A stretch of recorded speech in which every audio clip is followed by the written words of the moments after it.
Have you ever stood in a silent forest, only to realize the loudest sound was the echo of your own thoughts? A relentless critic that follows you into the most sacred of spaces, a judge that presides over a court in which you are the only defendant. There is a specific kind of exhaustion that defines our modern lives, a weariness that sleep does not touch. It is not the fatigue of muscles or the dullness of a mind overworked. It is a soul fatigue, a sense of carrying an invisible, crushing weight. We have become masters of endurance, experts in functioning while feeling hollow, smiling while a quiet storm rages within. We wear our resilience like a suit of armor, heavy and cold, believing it is our strength. We fight a battle every day, a silent, internal war against an unnamed enemy, only to collapse at the end of the day, wondering why we are so tired, why victory feels so much like defeat. It is because the enemy we have been fighting with all our might is ourself. The resistance we feel is our own. The harsh judgment we fear is the one we pronounce upon ourselves in the quiet moments. This space, right here, right now, is not another battlefield. This is not another demand for you to be stronger, to fight harder, to push through. This is an invitation to lay down your arms, to gently place the heavy armor on the ground and to feel, perhaps for the first time in a long time, the simple sensation of your own unguarded breath. The healing you so deeply seek, the peace that feels so distant, does not begin with a roar of defiance. It does not arrive in a flash of lightning or a clap of thunder. It begins with a whisper, a single, gentle word, offered first and most importantly to yourself. This is the beginning of that quiet conversation. This is the start of your return. Let us speak of the kingdom within you, a vast and intricate landscape of memories, dreams, and silent knowing. But for so long, this kingdom has been a land at war. It is a civil war, the most brutal kind, for every casualty is a part of you. There are two monarchs ruling from two thrones inside your mind. One is a sovereign of light, a quiet and steady presence that speaks of your inherent worth, your boundless potential, your connection to all that is. This ruler speaks in the language of stillness, of intuition, of a deep and unshakable peace. Its voice is often a whisper, easily lost in the noise. The other monarch is a king of shadows and echoes, a loud and frantic tyrant built from fear, forged in the fires of past hurts and future anxieties. This king rules by decree of limitation. It shouts that you are not enough, that you must strive, prove, and protect yourself at all costs. It insists that the world is a dangerous place, that vulnerability is a fatal weakness, and that your survival depends on constant vigilance and harsh self-assessment. And so, the war rages. Every morning you wake, the two kings issue their opposing commands. One urges you to rest, to create, to be authentic. The other demands you put on the armor, conform to expectations, and fight for a validation that is always just out of reach. This is the source of that profound inner friction you feel, that sense of being pulled in two directions at once. You take one step forward in courage, and an invisible force drags you two steps back into doubt. You build something beautiful with one hand, a new habit, a hopeful connection, a creative idea, only to find your other hand working in the shadows to dismantle it. This is the exhaustion of self-sabotage. It is the deep confusion of wanting peace more than anything, yet finding yourself perpetuating the conflict. You are the soldier and the enemy, the prisoner and the guard. The energy this consumes is immeasurable. It is not the energy of productive work or joyful creation. It is the draining, pointless energy of a stalemate, a war of attrition waged against your own soul. You become a master of appearing functional while your inner resources are being plundered to fuel this endless secret conflict. You wonder why you feel so stuck, why your life feels like a loop of the same struggles, the same patterns. It is because all your divine energy is being conscripted into this war. There is nothing left to build a new world when all resources are dedicated to fighting the old one. Why do we allow this? Why does the tyrant king so often hold the scepter of power? Because its reign is familiar. The landscape of struggle, the narrative of the one who must overcome, the identity of the fighter. It is a painful identity, but it is a known one. There is a strange and seductive comfort in our own chaos. The noise of the battle distracts us from a much deeper fear, the terrifying, expansive silence of peace. Peace is an unknown country. It has no map. To enter it, we must surrender our identity as a warrior. We must let go of the grievances and justifications that have fueled us. To the ego, to the tyrant king, this surrender feels like death. It would rather rule a kingdom of ashes than abdicate the throne. And so, it manufactures crisis. It magnifies slights. It replays failures on a loop. It keeps the battle going because the battle is all it knows. This addiction to the known pain is the subtlest of cages. We say we want to be free, but we are afraid to leave the cell whose bars we have come to know by name. We are afraid to find out who we are without our struggle, without our story of suffering. The profound truth, the one that can set you free, is that this war is not your destiny. It is a habit. The greatest battle you will ever fight has no grand battlefield, no clashing armies you can see. It occurs in the silent, sacred space between two of your breaths. In the pause between an inhale and an exhale, you have a choice. You can continue to fuel the conflict, to believe the propaganda of the tyrant king, or you can do something radical. You can simply lay down your weapon. The war does not end with a final, glorious victory for one side. It ends when you, the conscious awareness that is the kingdom itself, withdraw your participation. The first decree of peace, the initial ceasefire, must be declared by you. It is a quiet revolution, a turn inward. It is the decision to stop being a soldier and to become a witness instead. How does one declare such a ceasefire? It does not begin with a fight. It does not begin by trying to violently overthrow the king of fear. That is just more war. It begins with an act of supreme stillness. It begins with the practice of simple, honest recognition. When a wave of anxiety washes over you, when the voice of the inner critic begins its tirade, the conditioned response is to fight it, to distract from it, or to be consumed by it. The practice of the ceasefire is to do none of these. It is to simply, gently, name what is present, without judgment, without story, just the raw data of your inner experience. You say to yourself with a quiet, internal voice, this is anxiety. I feel its presence in my body. You do not say, I am anxious. You are not your anxiety. You are the space that is holding the anxiety. When a thought of failure arises, a painful memory replaying itself, you simply acknowledge it. There is the thought of failure. I see it. You do not become the failure. You do not climb back into that old story. You witness the thought as a cloud passing through the vast sky of your awareness. This is the first gentle word. It is a word of recognition, not of agreement. It is a word of clarity. This is fear. This is judgment. This is sadness. In this simple act of naming, you create a sliver of space. It may be tiny at first, but it is the most important space in the universe. It is the space between the observer and the observed.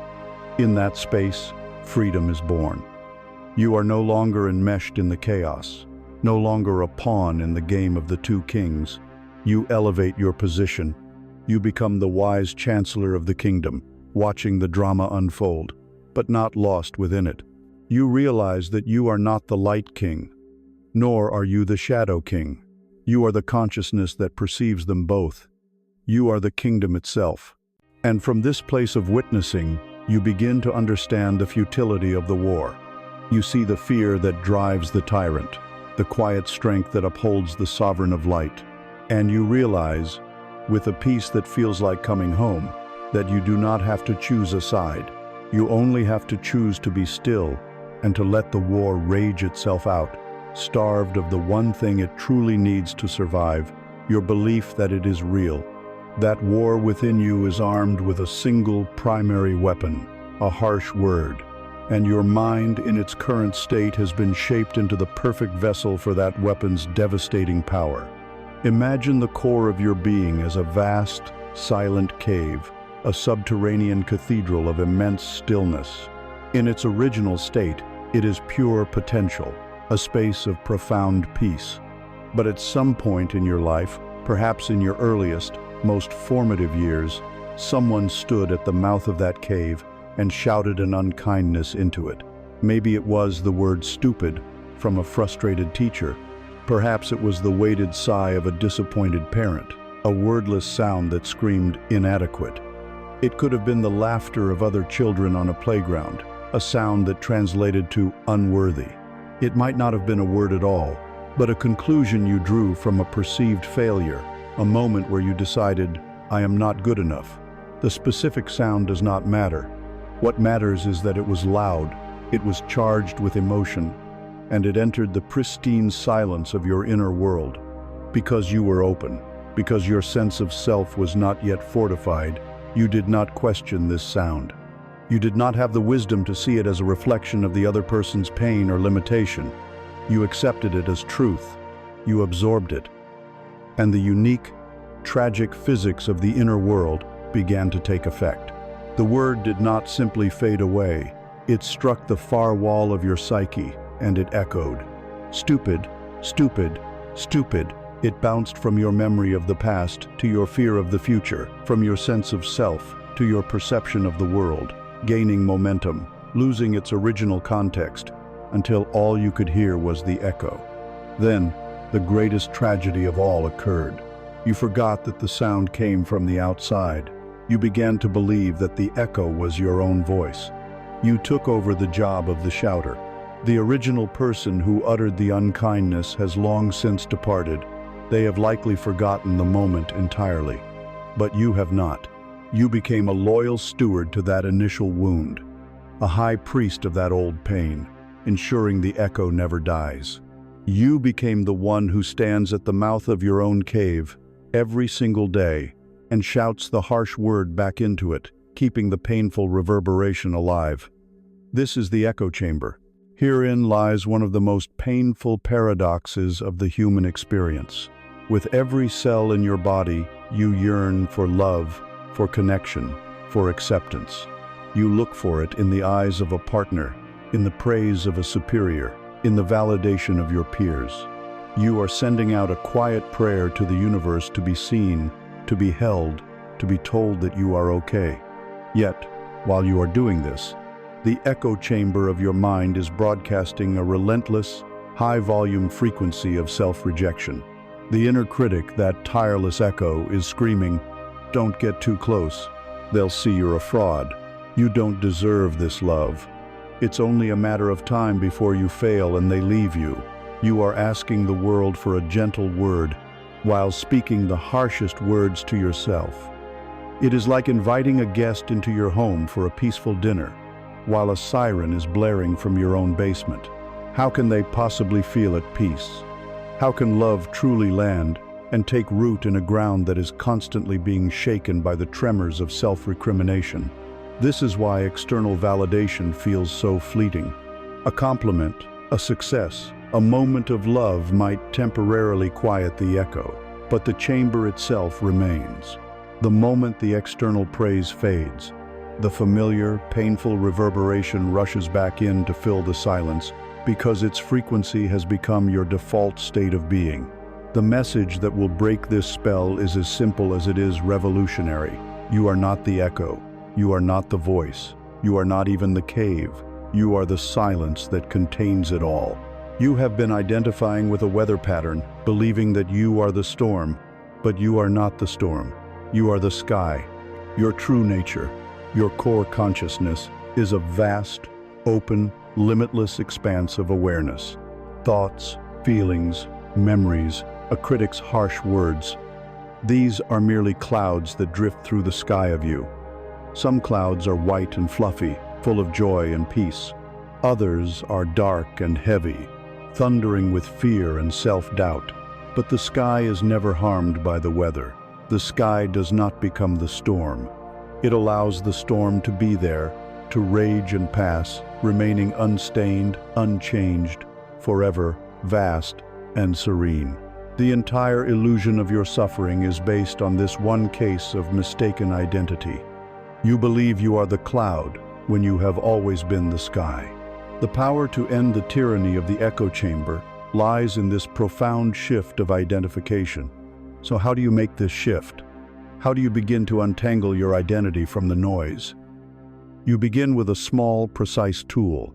You begin to practice a new kind of inner language, the language of clear observation. When the echo starts, when the familiar thought form of "I am not good enough" begins to reverberate, you intercept it. But you do not fight it. You simply label it with calm, detached precision.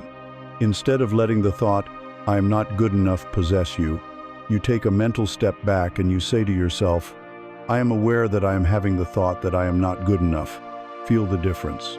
It is monumental. The first statement, "I am not good enough," is a judgment, a verdict, a declaration of identity.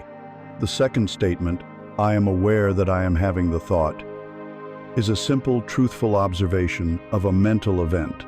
It introduces you, the observer, into the equation. It creates distance. It proves that you cannot be the thought, because you are the one who is witnessing it.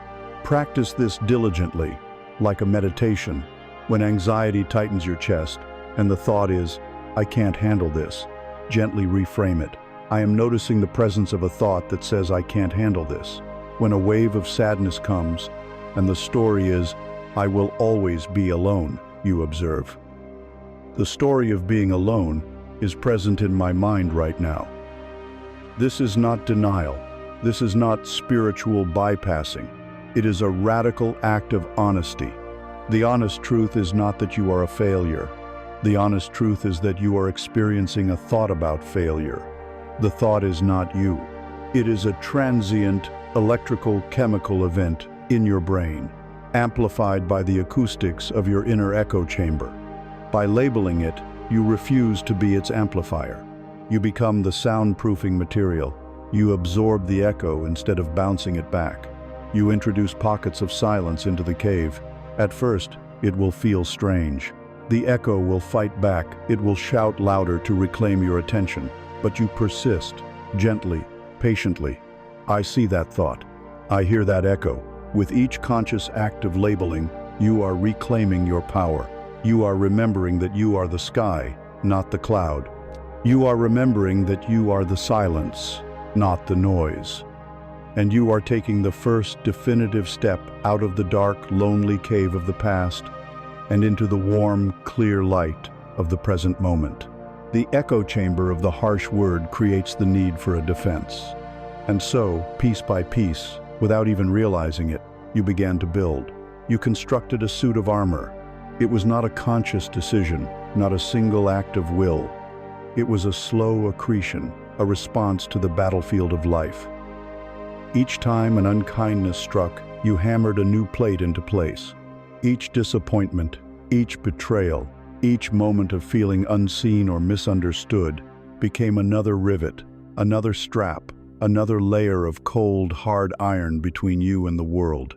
It was forged in the fires of your own pain, and you must honor its original purpose. It was built to protect something incredibly soft, exquisitely vulnerable, and infinitely precious. Your true heart. You built it to survive, and it worked. It has carried you this far. But now, you must find the courage to ask a terrifying question. Is the thing that ensured your survival in the past now preventing you from truly living in the present? Let us examine this armor you have come to mistake for your own skin. Its visor, through which you see the world, is forged from cynicism. You have learned to expect the worst, to anticipate failure, to see the selfish motive behind every kind act. You call this being realistic, being wise to the ways of the world. But it is not wisdom. It is a filter, a smoked glass that permits no light to enter. By expecting the worst, you are never surprised by it. But you also render yourself completely blind to the possibility of goodness, of grace, of genuine connection. You are safe from disappointment, but at the cost of being exiled from joy. The breastplate, gleaming and rigid, is your perfectionism. It is the belief that if you can present a flawless, impenetrable surface to the world, no one can ever find a crack to wound you. And so you exhaust yourself, polishing this facade, hiding any dent, any scratch, any sign of humanity. The effort is monumental. It consumes your energy, it stifles your creativity, and it keeps you in a constant state of performance anxiety. The weight of being perfect is far heavier than the weight of any judgment could ever be. Your gauntlets are made of suspicion. They prevent you from ever truly reaching out to another or from fully receiving what is offered. A helping hand is met with a mental calculation. What do they want in return? A word of praise is deflected, unable to be absorbed, because the armor insists you are unworthy of it. These gauntlets keep you from the simple, healing power of touch, both literal and metaphorical. And finally, the very nature of the armor itself, its unyielding, cold iron, is your emotional unavailability. It is a buffer zone you have created around your heart. You have become so adept at not feeling the pain. You have also become numb to the textures of life. You have insulated yourself from sorrow, but also from deep love. You have shielded yourself from grief, but also from ecstatic happiness. The armor does not discriminate. It dampens all frequencies. It keeps you safe in a world of muted gray, protecting you from the vibrant, dangerous, and beautiful colors of a life fully lived. Herein lies the central conflict of the armored soul, the desperate need to feel safe, warring against the fundamental human need to connect. The armor promises you safety, and in a limited way, it delivers. But it is the safety of a prison cell. You are secure within its walls, but you are also utterly alone. You look out through the narrow slit of your cynical visor, and you see others connecting, laughing, crying, living. You long to join them, but you are trapped within your own protection. You crave warmth, but your very skin is made of cold iron. People approach, they try to get close, but they are met with a hard, metallic surface. After a while, they learn to keep their distance. The armor that you built to prevent rejection has become the very thing that guarantees your isolation. You have become a fortress, and a fortress is a lonely place to live. Worse still, the armor is no longer the shining defense it once was. It has begun to rust. It has grown stiff in the joints. The rain of unshed tears, the humidity of repressed anger, the salt of unspoken grief, it has all begun to corrode the metal from the inside out. It has become heavy, unbearably heavy. It restricts your movement. You cannot bend, for the breastplate is too rigid. You cannot dance, for the leg plates are too cumbersome. You cannot even breathe deeply, for the armor constricts your chest. It is no longer a tool for survival. It is a cage of your own making, and it is keeping you small. The world beckons with its infinite possibilities for growth and expansion, but you cannot step forward, because the armor will only allow you to take the same, guarded, familiar steps you have always taken. The very thing you believed was your strength has become the architecture of your stagnation. It is time to redefine strength. Strength is not the unyielding nature of iron which shatters under enough pressure. True strength is the flexibility of the bamboo, which bends with the wind and does not break. It is the quiet courage of a flower that pushes its way through cracks in concrete. Strength is not the absence of feeling. It is the capacity to feel it, all the heartbreak, the joy, the fear, the hope, and to remain open. It is the willingness to be vulnerable. The most powerful act a human being can undertake is not to build a higher wall, but to have the courage to sit, undefended, in the truth of their own heart. It is the bravery to begin, piece by piece, to unbuckle the armor, even as your hands tremble, even as every instinct screams at you to stay protected. This unarmoring process is not a single dramatic act. You do not simply cast it off in a moment of epiphany. You learn to undo it, one buckle at a time. This is the practice of intentional vulnerability. It is creating small, safe experiments in openness. It begins not with confessing your deepest secrets, but with the simple, humble act of admitting, "I don't know," instead of pretending you have all the answers. This unlatches the heavy helmet of expertise. It continues when you allow yourself to receive a compliment with a simple, unadorned "thank you," letting its warmth actually touch you for a fleeting second, rather than deflecting it with self-deprecation. This loosens a rivet on the breastplate of unworthiness. It happens when you ask for help with a small task, admitting you cannot do everything alone. This removes one of the gauntlets of hyper-independence. It happens when you share a genuine low-stakes feeling with a trusted person. "I'm feeling a little sad today," or "I'm feeling really hopeful about this." This is how you begin to let air reach your skin. Each small act seems insignificant, but it is a quiet rebellion against the tyranny of your own defenses. It is the creak of a rusted hinge beginning to move. It is the first ray of light entering the fortress in years. It is a declaration that you are choosing not just to survive, but to live. You have unbuckled a single strap of your armor. A small sliver of your true self is now exposed to the air, and the air feels unnervingly cold. In this moment of raw vulnerability, the old programming kicks in with the force of a tidal wave. The echoes from the chamber within grow louder, more insistent. The voice of the Shadow King screams, "You see, it's dangerous out here.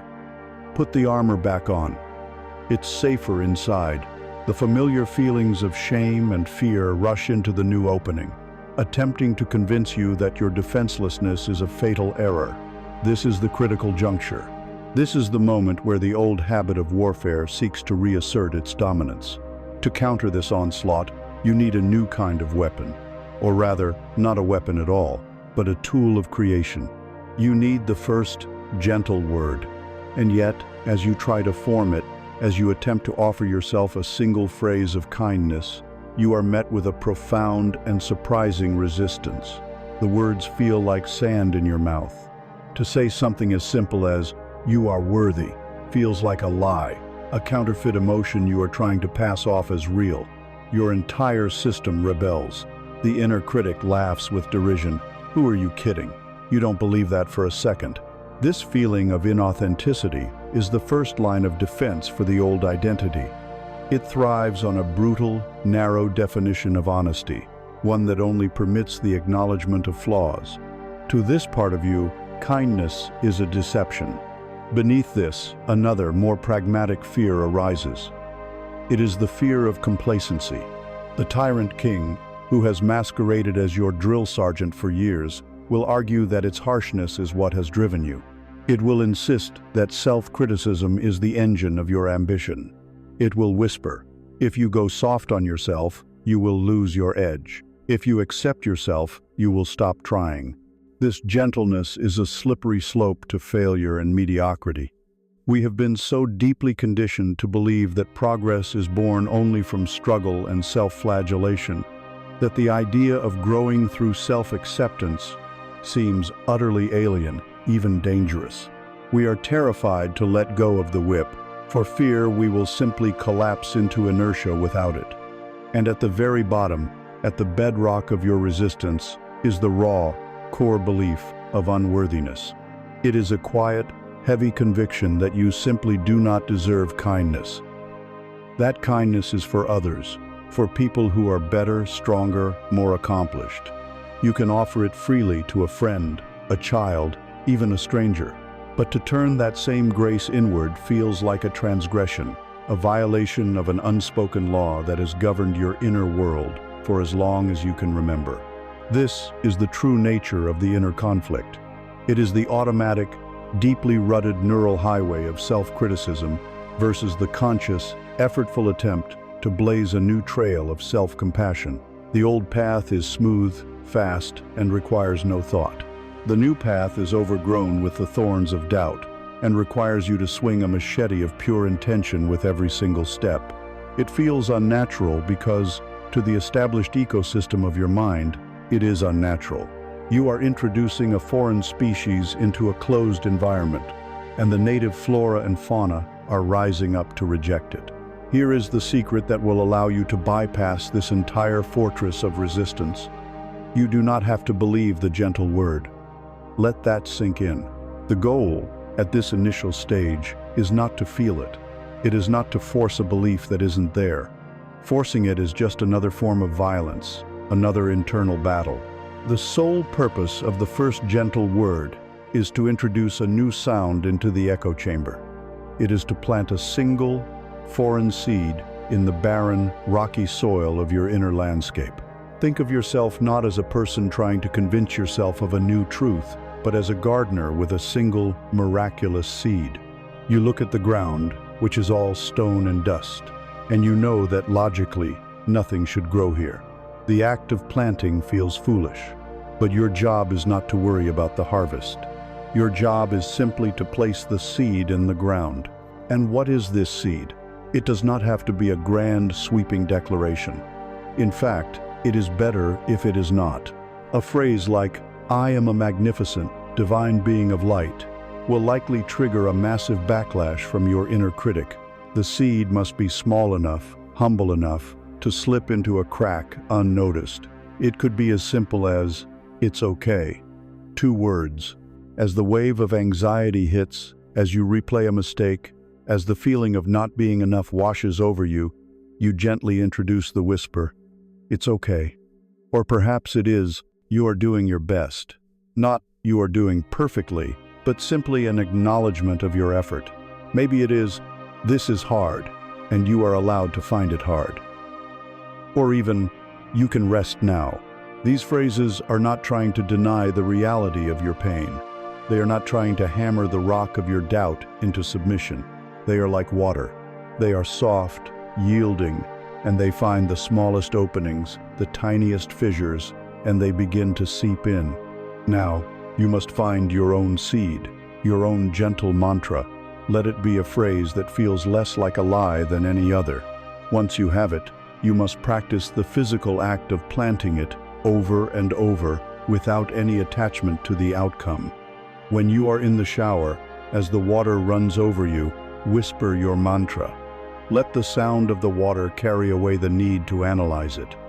When you are walking, repeat it silently in rhythm with your steps. Left foot, it's right foot, okay. Let the motion of your body be the ritual. Before you fall asleep at night, place a hand on your own heart, a radical act in itself, and breathe your gentle word into the darkness. Do not check to see if you believe it yet. Do not measure for results. Your only task is the patient, consistent, and gentle repetition. This is how you water the seed. It will feel pointless at first. The rock of your self-doubt will remain, seemingly unmoved. The familiar echoes of harshness will continue their chorus. From the outside, nothing has changed. But on a level deeper than your conscious mind can perceive, a silent miracle is occurring. The seed, planted in the darkness, has accepted your offering. It has been activated. That gentle word, repeated with the quiet persistence of dripping water, has extended a microscopic root. It is seeking out moisture in a place you believed was a desert. Its presence, however small, has fundamentally altered the geology of your soul. The rock does not yet know it. The echoes do not yet know it. But a force has been introduced into the system that will, eventually, break it apart from the inside out. The first gentle word is not merely a sound. It is an act of sacred, silent rebellion. It is the beginning of all creation. It is the seed from which the great, peaceful forest of your healed self will one day grow. You have planted a single, gentle seed in the cracked, hard ground of your inner world. But a seed, even the most miraculous one, cannot germinate under the relentless glare of artificial lights, nor can its first tender shoot push through soil that is constantly being trampled by noise. To allow this seed to grow, you must now cultivate the most misunderstood and feared element of the inner landscape: silence. Imagine your life as a great city that never sleeps.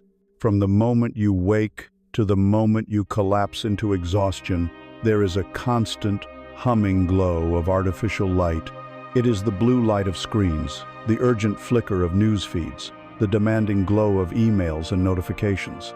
It is the noise of podcasts, the distraction of television, the endless chatter of your own anxious thoughts planning, rehearsing, and replaying.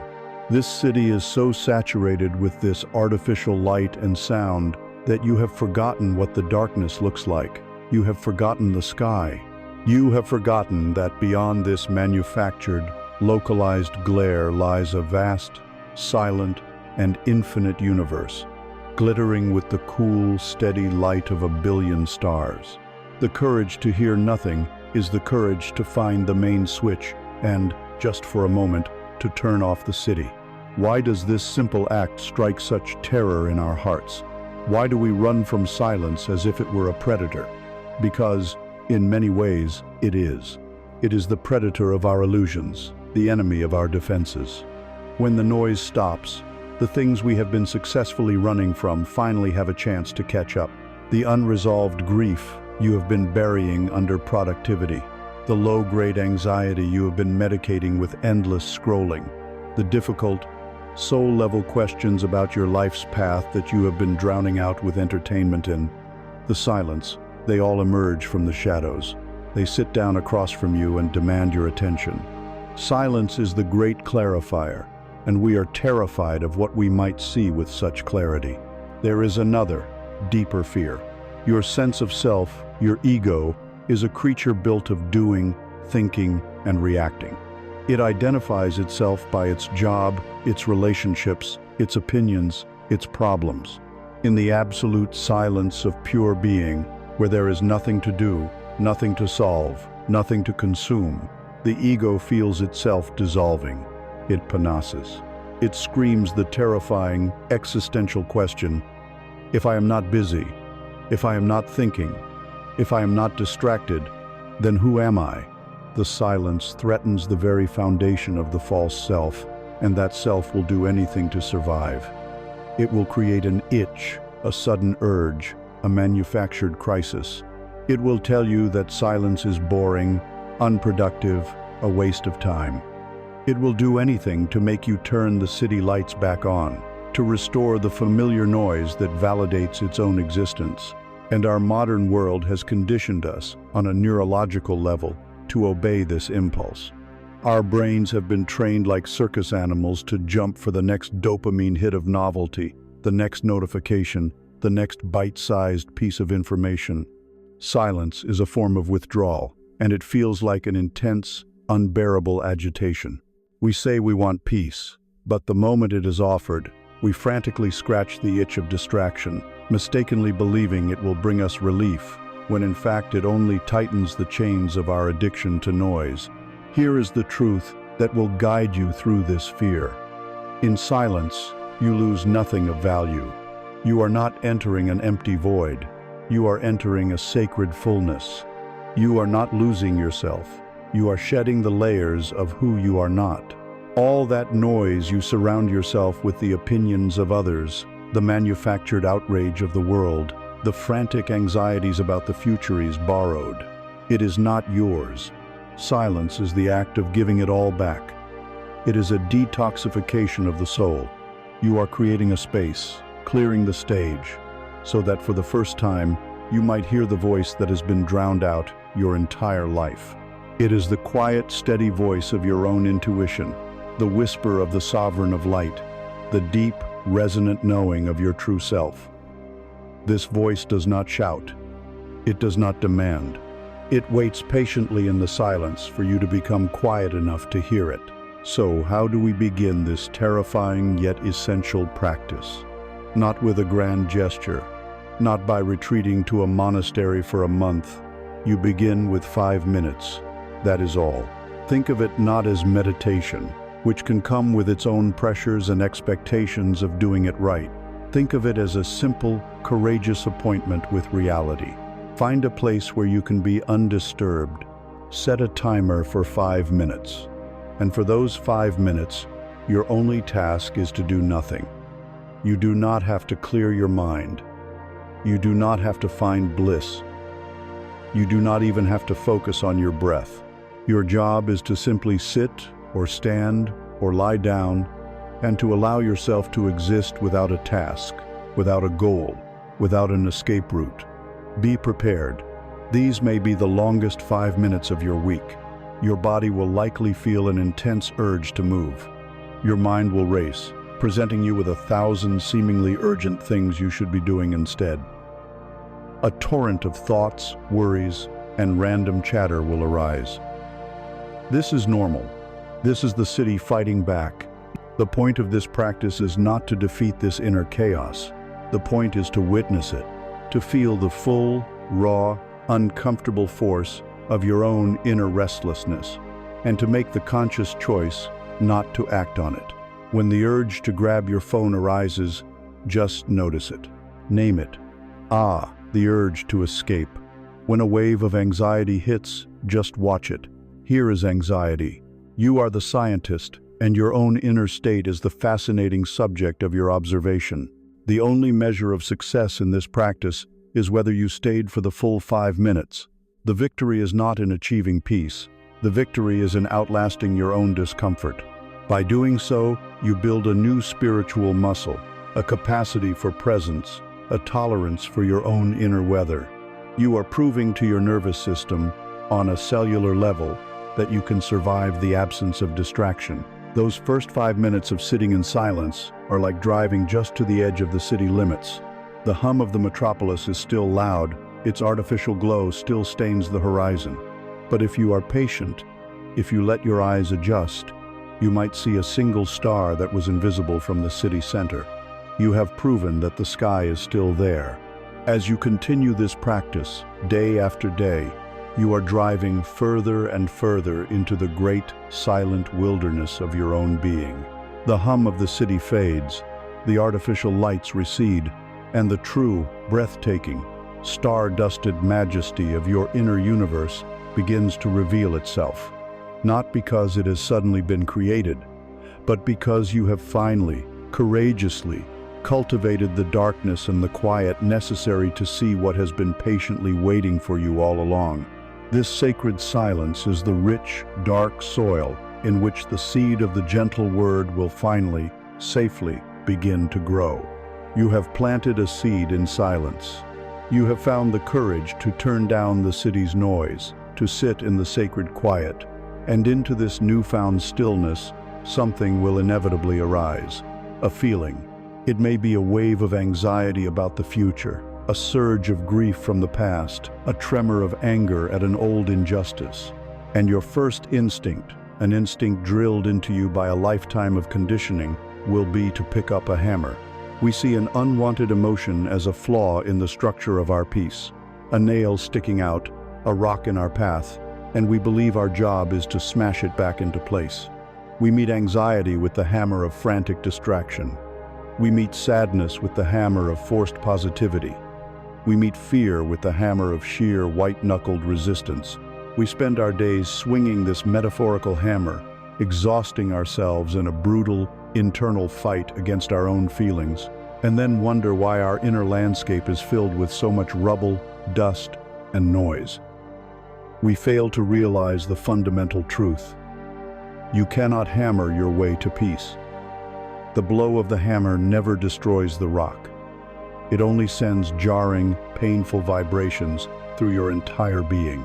This instinct to fight our own feelings comes from the deepest fear of the ego, the inner tyrant king. Its primary objective is to maintain control. An unpredictable upwelling of emotion is a threat to its sovereignty, a rogue element in the carefully managed kingdom. And so it responds with force. It believes that by fighting the feeling, it is protecting you. It operates under the terrifying assumption that if you give your grief an inch, it will consume you entirely. If you allow your fear to be present, it will paralyze you forever. We are terrified of being overwhelmed, of drowning in the sea of our own hearts. So we build dams of denial. We swing the hammer of suppression. We treat our own natural human emotions as enemies to be conquered. Society reinforces this from every angle.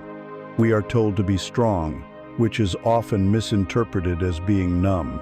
We are told to get over it, to move on, to think positive, as if our feelings were inconvenient software bugs to be patched, rather than essential messengers from our soul.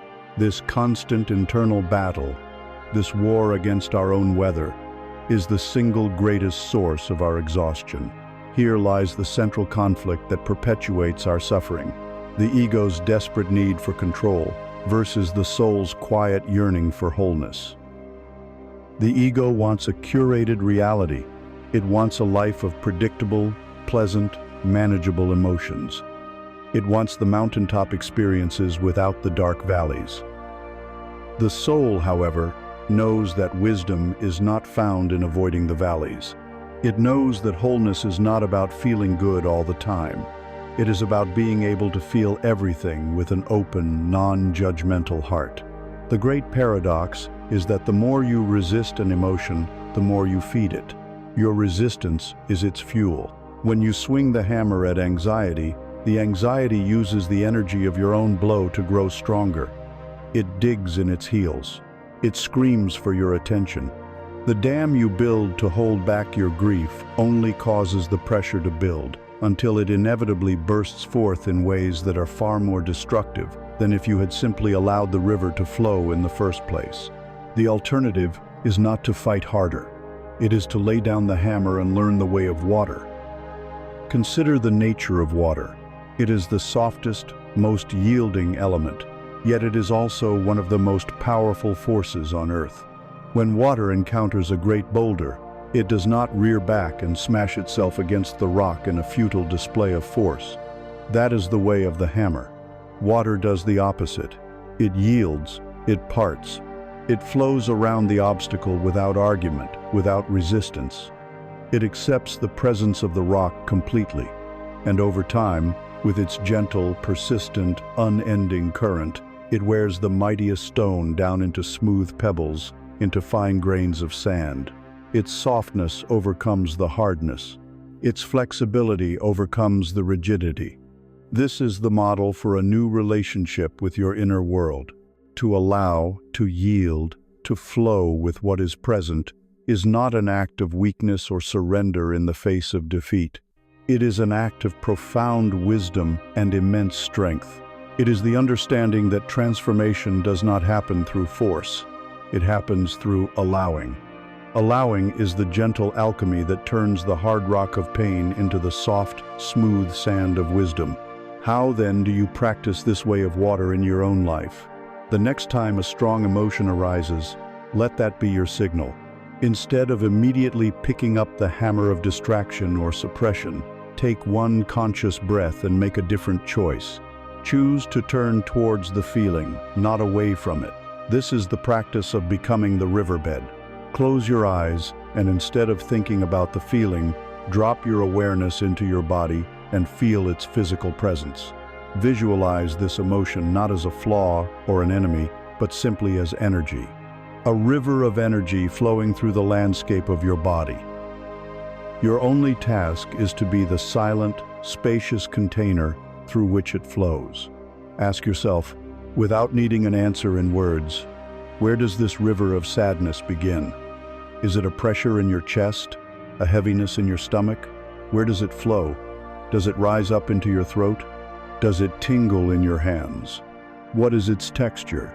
Is it hot or cold? Is it buzzing and electric, or slow and syrupy? Do not attach a story to it. The story, "I am sad because of what happened yesterday," is the mind's attempt to build a dam, to control and understand the flow. Your task is to bypass the story and connect with the raw physical sensation of the energy itself. Be the riverbed. Allow the current to move as it needs to. If it is intense, let it be intense. If it is subtle, let it be subtle. You do not try to speed it up. You do not try to slow it down. You do not try to reroute it. You simply allow it to be. You give it permission to exist. When you do this, something miraculous happens. The emotion that you feared would drown you, when met with the vast open space of your allowing presence, begins to lose its terrifying charge. Its energy, no longer meeting the wall of your resistance, has nowhere to go but through. And as it flows, it changes. Its frantic current slows. It begins to dissipate. it dissolves back into the ocean of your being. You learn through direct felt experience the most liberating truth. You are not the river. You are the riverbed. You are not the transient emotion. You are the vast, unchanging awareness in which the emotion is allowed to arise and pass away. This practice builds a deep and unshakable trust in yourself and in the processes of life. You learn that no feeling is final, no storm lasts forever, and you are spacious enough to hold it all. So the invitation is this: lay down your hammer. You have carried its weight for long enough. The path of force has only brought you exhaustion and an inner world filled with the debris of your own battles. Choose now the path of water. Choose to become soft, adaptable, yielding, and persistent. Choose to meet the hard realities of your inner world, not with violence, but with the gentle, transformative power of allowing. This is how you truly begin to heal. By letting the rivers flow, you are not only releasing old, stagnant energy, but you are also irrigating the very soil where the gentle seed you planted is waiting in the quiet darkness, ready to be nourished into life. Inside the quiet space you have cultivated, after the waves of emotion have been allowed to flow, you will likely hear a familiar voice. It is the sharp, judgmental tone of your inner critic. For years, you have treated this voice as a mortal enemy, a demon on your shoulder, a cruel tyrant to be overthrown. Your relationship with it has been one of constant warfare. You have tried to argue with it, to ignore it, to shame it into silence, only to find that it returns, often louder and more vicious than before. This war is exhausting, and it is unwinnable. Today, we lay down our arms and begin a radical new strategy, not warfare, but diplomacy. We are going to befriend the critic. To do this, we must first understand what it truly is. Imagine a loyal guard dog that has been chained by your door since it was a puppy. Its only job has been to protect you. In its youth, a few real threats appeared, and its ferocious barking successfully scared them away. From these experiences, the dog developed a simple, rigid worldview. Loudness equals safety, and anything new is a potential threat. Now, years later, it barks madly at everything: the mail carrier, a falling leaf, a friendly visitor. It cannot tell the difference between a real threat and a perceived one. Its intentions are puredo protect you, but its methods are indiscriminate, exhausting, and they keep all the goodness of the world at bay. When it barks, your typical reaction is to yell at it, to pull on its chain, to command it to be quiet. This only frightens the dog more, making it believe the threat must be truly terrible, causing it to bark with even greater panic. Your inner critic is this dog. It is not a demon. It is a primitive, outdated protection mechanism. It is not an original thinker. It is an archive. Its voice is a distorted mixtape of the critical words of your parents, the disappointed sighs of your teachers, the cruel jests of your peers, and the impossible standards of society. It has recorded every failure, every rejection, every moment of shame, and it plays them back to you on a loop, believing it is preparing you for future danger. Its prime directive is survival, but it operates on a deeply flawed and terrified logic. It thinks, if I tell you that you are not smart enough, you won't apply for that job and risk the devastating humiliation of rejection. It reasons, if I constantly remind you of your flaws, perhaps you will fix them before someone else discovers them and abandons you. It believes that by keeping you small, it is keeping you safe. It is, in its essence, a terrified part of you, a scared inner child who was given the impossible adult-sized job of protecting you from all pain, armed with nothing but a rulebook of fear and a megaphone. Hating it, fighting it, is simply hating and fighting a terrified child. It is a war against your own innocence. When you go to war with your critic, you create a state of psychic autoimmune disease. You are attacking a part of yourself. This is a battle you cannot win, you can only perpetuate. The more you push back against the critic, the more you argue with its pronouncements, the more you validate its role. It thinks, there is a conflict. I must fight harder. I must criticize more loudly to win this battle and keep us safe. Your hatred for it becomes the very thing that fuels its frantic energy. The path to peace is not through annihilation, but through compassion. The goal is not to kill the guard dog, but to gently take the chain from its collar, soothe its frantic heart, and let it know that its guard duty is over. The adult in you is finally home and can take over. This diplomatic mission begins with listening, but in a new way. You are not listening to the literal words of the criticism. You are lazy and undisciplined. You are listening for the fear that lies beneath the words. You are training your ear to hear the frightened child behind the monstrous voice. So, when the critic rises, you do not engage in debate. You pause, you take a breath, and you ask it with genuine curiosity, what are you afraid will happen right now? When it screams, don't try that new project, you will fail. You listen deeper, and you hear the terror beneath. I am afraid of the shame we will feel if this doesn't work out. I don't think we can survive that feeling again. When it hisses, you are unlovable. You hear the ancient fear. I am afraid that if we let someone get too close, they will see our flaws and abandon us, and the pain of that will be unbearable. Once you hear the fear, you can respond to it, instead of to the insult. You can say, internally, I hear you. You are worried about the shame of failure. Thank you for trying to protect me from that. I understand. This act of validation is profoundly disarming. It is the equivalent of kneeling down to the level of the barking dog, speaking to it in a soft voice instead of yelling. To make this process tangible, we will engage in a practice. You are going to write a letter. Find a quiet time and space. Take a piece of paper and at the top, write, "A letter to my inner critic," or "to the part of me that tries to keep me safe." Then, with a spirit of genuine inquiry, begin to ask it questions. Be the kindest journalist you can imagine. Dear critic, I know you have been working so hard for so long. I want to understand you. What is your greatest fear for me? What catastrophe are you always trying to prevent? When you told me I was not worthy of love last week, what were you trying to save me from? Who taught you to speak to me this way? Then be still, listen. Do not judge the answers that arise. They may come as words, as images, as feelings or memories. Write them down without censorship. Allow this scared part of you to finally have its voice, to be truly heard, perhaps for the very first time. When you feel this is complete, take a new piece of paper. Now, you will write a reply. This letter is from your highest, wisest, most compassionate adult self. It is from the sovereign of light, the true monarch of your inner kingdom. You will write, "My dearest inner critic," or "To my brave, scared protector." You will respond directly to the fears it has raised. Acknowledge its service. Thank you for trying to protect me from the pain of rejection for all these years. That was an immense burden to carry, and you did the best you could. Then, with gentle authority, you must relieve it of its post. But your tour of duty is now over. I am the adult here now. I am strong enough and resilient enough to handle disappointment. I am wise enough to know that my worth is not determined by my successes or failures.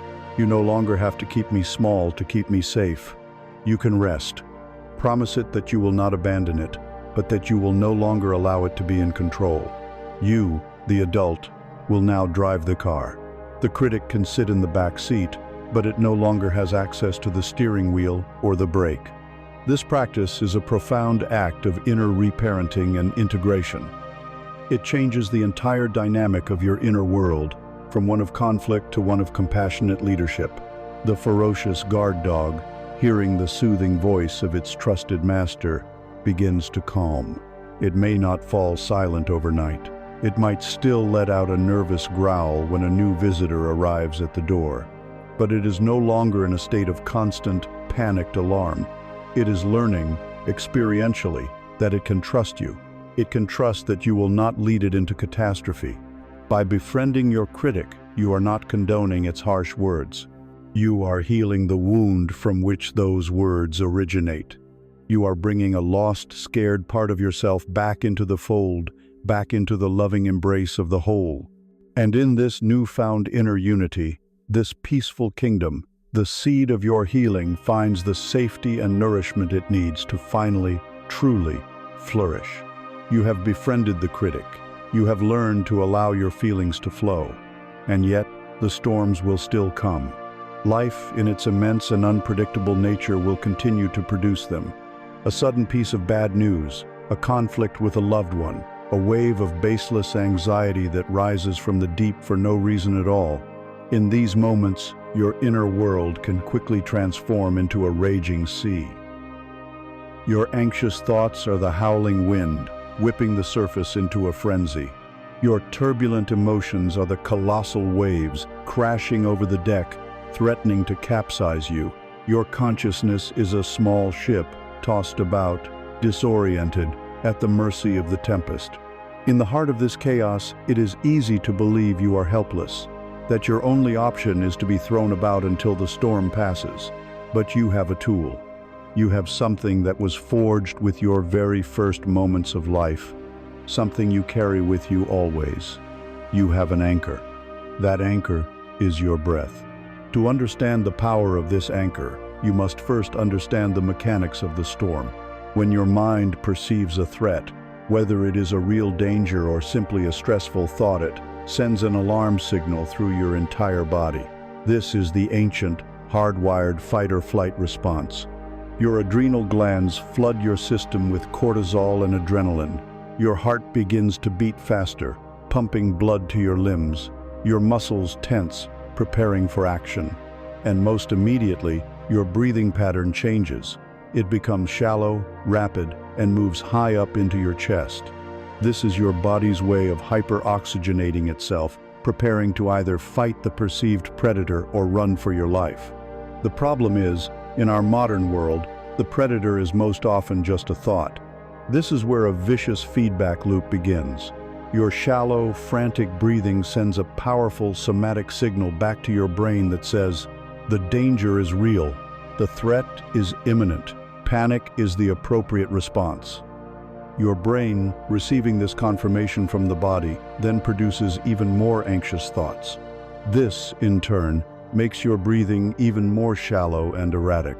And so the cycle continues, the storm feeding upon its own energy.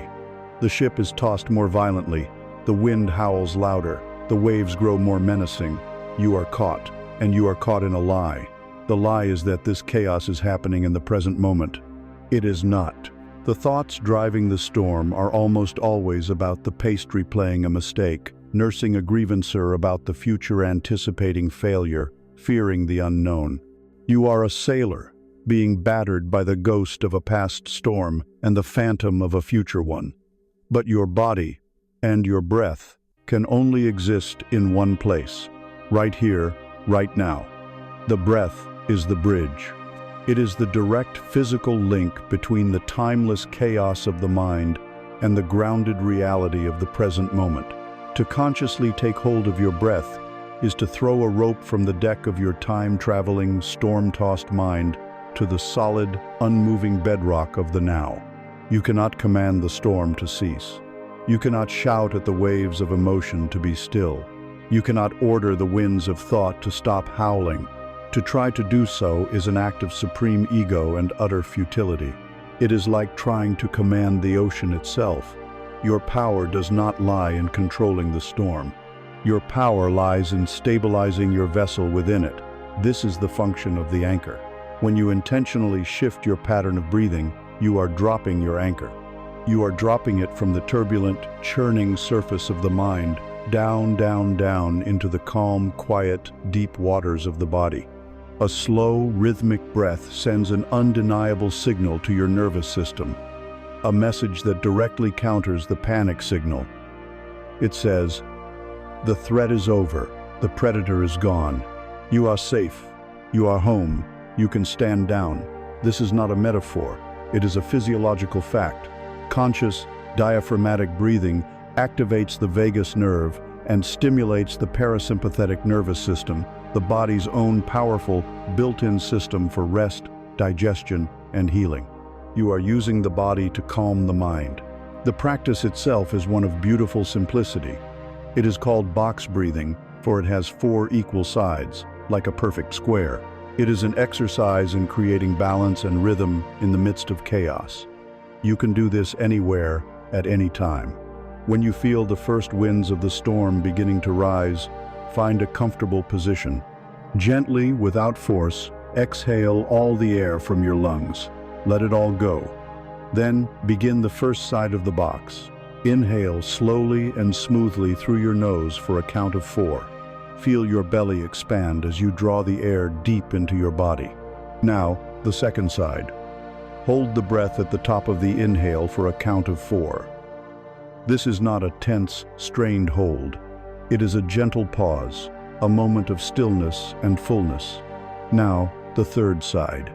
Exhale slowly and completely through your mouth for a count of 4. Feel your navel draw back towards your spine as you release the air. And finally, the fourth side. Hold the breath out at the bottom of the exhale for a count of 4. This too is a gentle pause, a moment of stillness and emptiness. That is one cycle.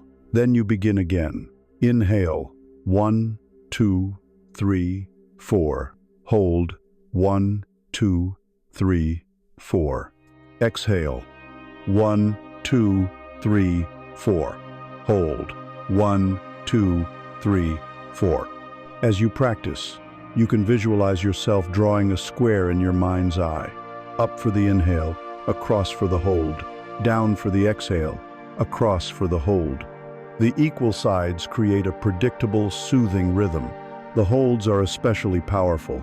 They are moments of pure ceasefire in the inner war, building your tolerance for stillness. Do not expect the storm to vanish instantly.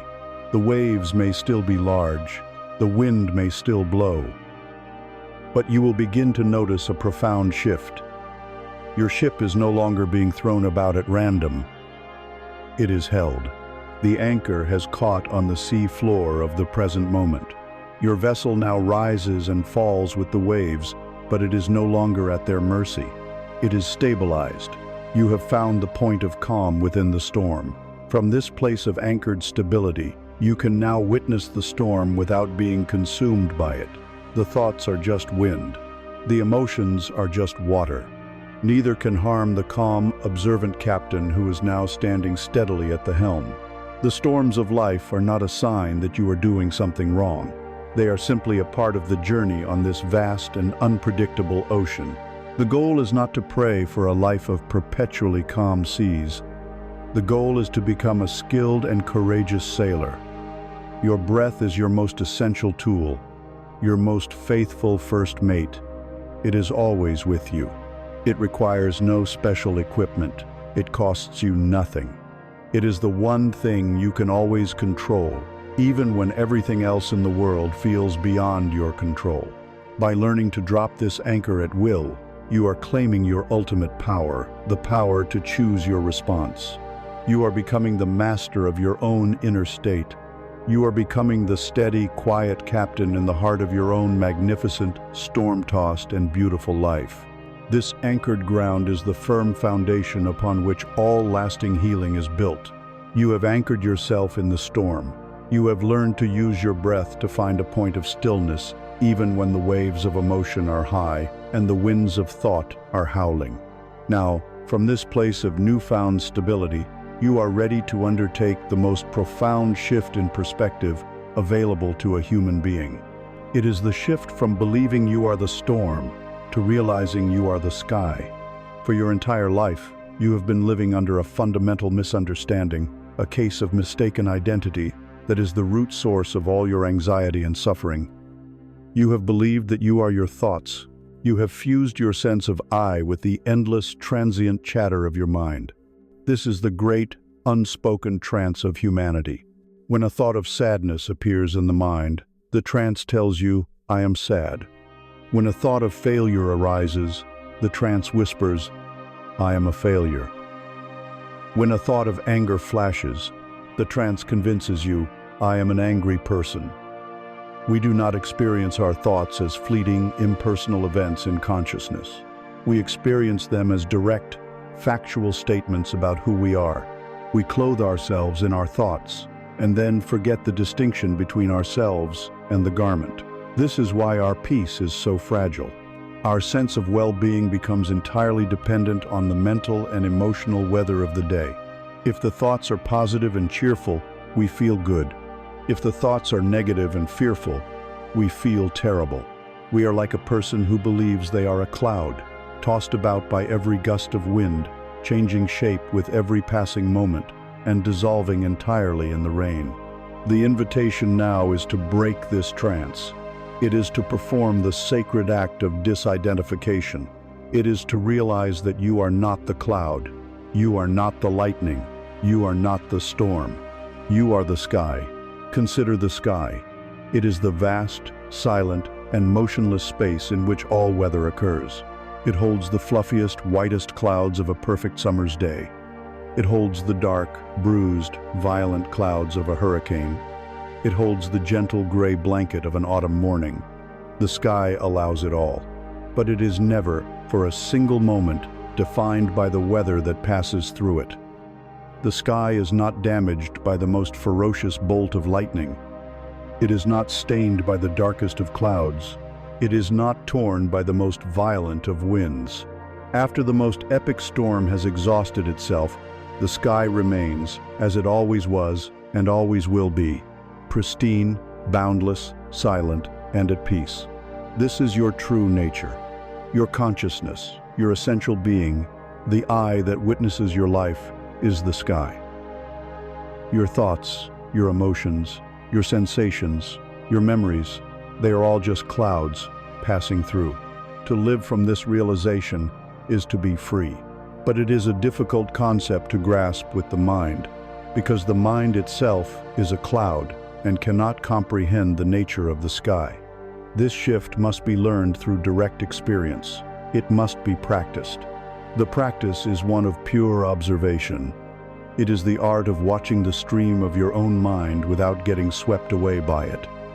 Find your quiet space. Allow your body to become still. Use your breath as an anchor to bring you into the present moment. Now, gently, bring your awareness to the screen of your mind and simply watch. Imagine you are sitting peacefully on the grassy bank of a gently flowing river.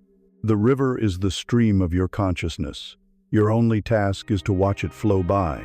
As a thought arises in your mind, any thought at all, a worry, a memory, a plan, a judgment, you are to imagine placing it on a leaf and gently setting that leaf upon the surface of the water.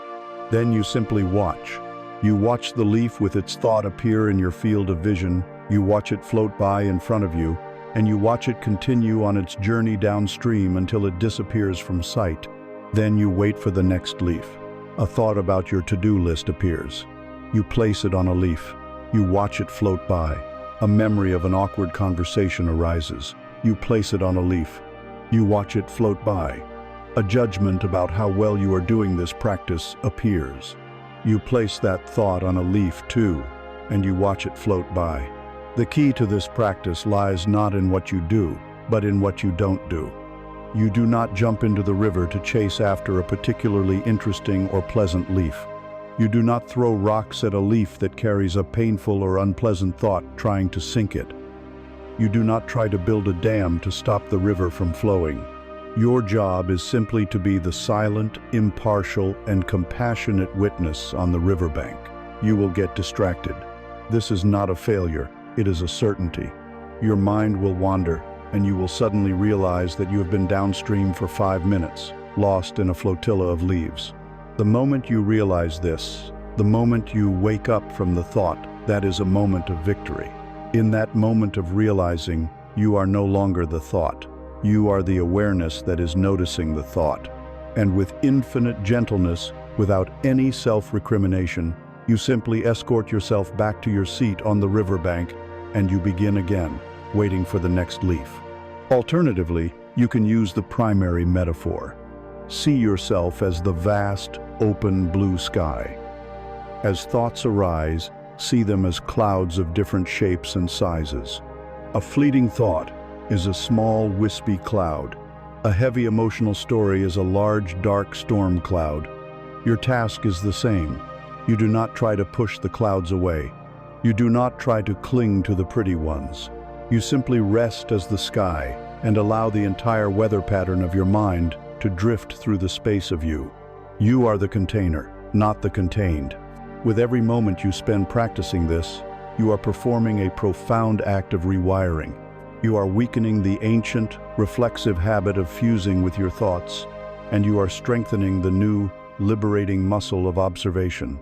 You are creating a space, a gap, between the witness and what is witnessed, and in that space, peace lives. In that space, freedom is born.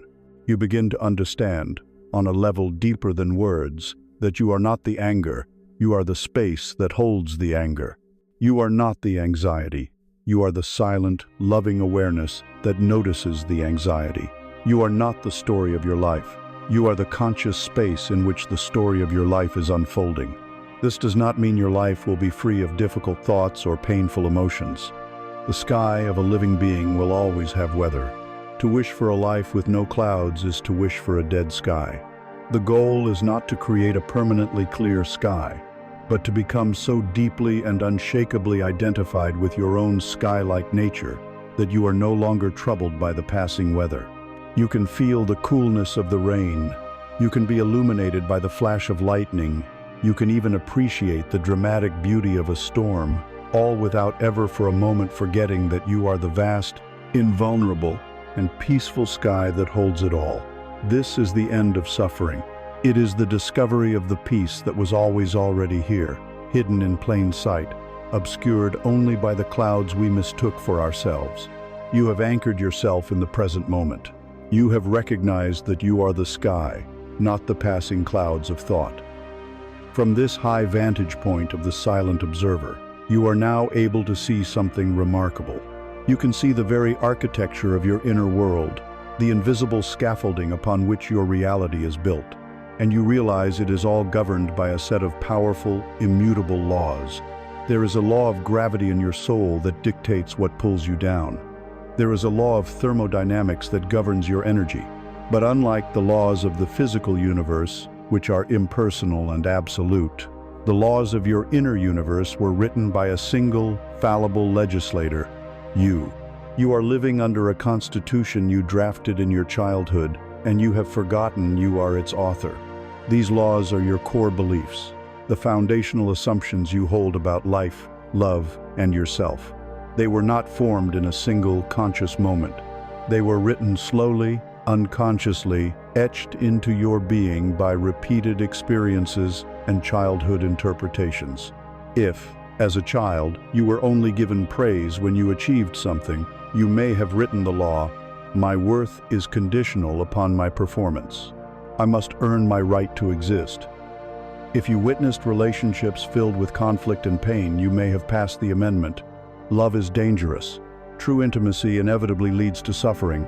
If you were taught that rest was laziness and struggle was a virtue, you enacted the decree, "Success must be hard." 1. Ease is a sign of weakness. These are not just casual thoughts. They are the fundamental physics of your personal reality. The terrifying power of these laws lies in their invisibility. You do not experience them as beliefs. You experience them as objective truth. You do not think, "I have a belief that I am not worthy of love." You simply feel, deep in your bones, that you are unworthy, and you perceive the world as a place that confirms this fact. These laws are the unquestioned operating system running in the background of your life, dictating your choices, filtering your perceptions, and generating your emotional states. They become self-fulfilling prophecies. If you live under the law, "I will ultimately be abandoned," your subconscious mind will become a brilliant detective, constantly seeking out evidence to prove this law is true. You will unconsciously be drawn to unavailable partners. You will misinterpret neutral actions as signs of impending rejection. You will push people away to precipitate the very abandonment you fear. You will then stand amidst the wreckage of another failed connection and say, "See, I was right. It always happens." You fail to see that you were not a victim of fate. You were a faithful citizen, living under the jurisdiction of your own harsh, self-imposed law. The conflict, then, is between living as an unconscious, powerless citizen of this kingdom and awakening to your true identity as its supreme legislator. The citizen suffers under the laws. The citizen complains about the corruption and the injustice. The citizen feels trapped by the system, a victim of its cruel and arbitrary rules. The legislator, however, awakens from the trance and realizes the truth. The rules are not imposed from the outside. They are not immutable. The entire Constitution can be rewritten. The shift from citizen to legislator is the shift from victimhood to sovereignty. It is the moment you stop asking, "Why does this always happen to me?" and start asking, "What law am I living by that makes this outcome inevitable?" This is the essence of your healing journey. It is a quiet, internal, constitutional revolution. It is the declaration that the old regime, the government of fear-based laws written by a younger, less informed version of yourself, is now dissolved. You are no longer bound by the fearful conclusions of a child trying to make sense of a confusing world. You have the authority, the right, and the responsibility to overthrow this old constitution and establish a new government within yourself, founded on the principles of unconditional worthiness, love, freedom, and grace. You are here to write your own Declaration of Independence. How do you, the newly awakened legislator, begin this process? It is a practical and deliberate act. First, you must become a psychological archaeologist and unearth the old law. Look at a recurring, painful pattern in your life. A pattern of financial lack, of unsatisfying relationships, of creative blocks. Take one of these patterns and ask yourself, with radical honesty, what would I have to believe is true about myself, about the world, or about life in order to consistently create this result? Dig deep, go past the surface excuses. For the pattern of financial struggle, the law might not be, "I am bad with money." It might be the deeper law, "I am not allowed to have more than my parents did," or "Creative people are supposed to be poor." For the pattern of failed relationships, it might be the law, "I must fix people to be worthy of their love." Once you have identified the law, you must perform the crucial act of writing it down on paper. Take it out of the invisible realm of the subconscious and make it a tangible object in the conscious world. Write at the top of a page, "The old law," and then write the sentence, "My worth must be proven through constant struggle." Look at it. See it for what it is. Not a sacred truth, but a simple collection of words, a relic from a past administration. Now, on the same page, you perform the most powerful act of magic a human can perform. You draft the new legislation. You write the new law. And you write a statement that is the direct, positive opposite of the old one. It must be in the present tense, as if it is already true. It must feel empowering and expansive. The old law was a cage. The new law must be a key. If the old law was, "I must earn love by being perfect," the new law becomes, "I am inherently worthy of love, exactly as I am." If the old law was, "I am not allowed to rest," the new law becomes, "My rest is essential, sacred, and productive." A law, once written, must be promulgated. It must be made known to the citizens of the kingdom, which are the billions of cells in your body and the countless neural pathways in your brain. You must post this new law where you will see it every day. Tape it to your bathroom mirror. Make it the wallpaper on your phone. Write it on a sticky note on your computer. You must read it, speak it, and feel it. This begins the process of overriding the old program. You must then consciously start to look for evidence that your new law is true. You must start making choices, however small, that are in alignment with your new constitution. If your new law is that you are worthy of love as you are, you must practice receiving compliments without deflecting them. If your new law is that rest is sacred, you must schedule and honor a period of genuine, guilt-free rest. you must begin to act as if your new law is the supreme truth of the land. You have spent a lifetime dutifully and unconsciously obeying a set of laws written by a scared child. You have honored this old, painful constitution out of a misplaced sense of loyalty to your own history of suffering. Today, you awaken to your true power. You are the sovereign ruler of your inner universe. You are the legislator. With a steady hand and a clear heart, you pick up your pen.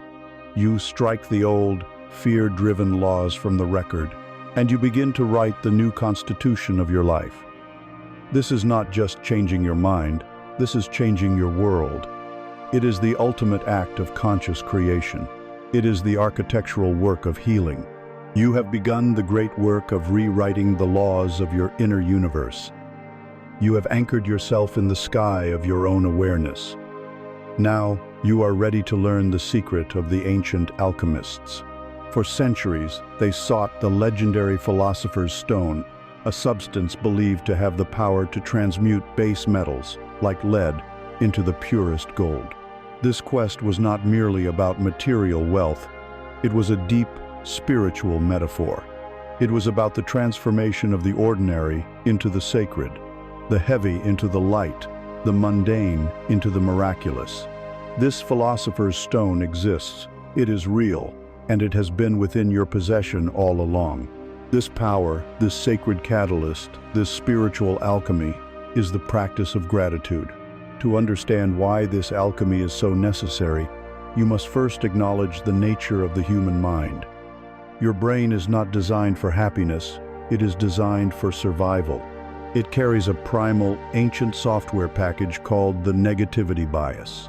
Your ancestors, walking the savannah, survived because they were hyper-aware of the single predator in the bushes, not because they were admiring the 99 beautiful flowers blooming around them. Their minds were like Velcro for threats and Teflon for blessings.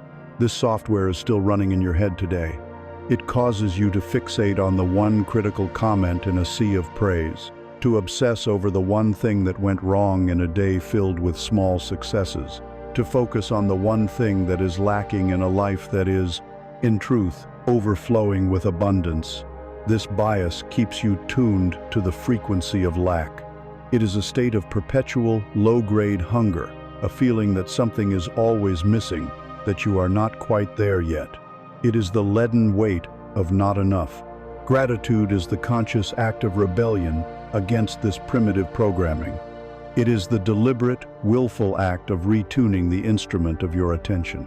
It is a declaration that you will no longer allow your state of being to be dictated by an outdated survival mechanism.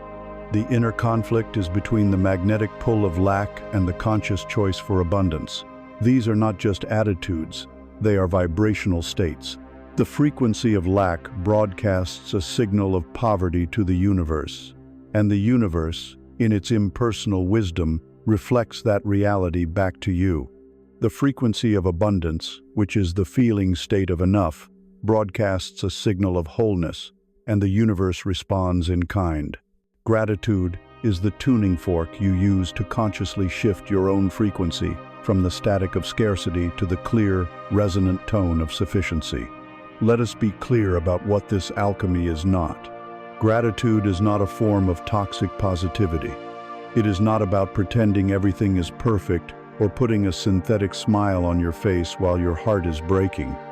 That is denial, another form of inner warfare. True gratitude is far more robust and courageous than that. It can and must coexist with the full spectrum of human experience.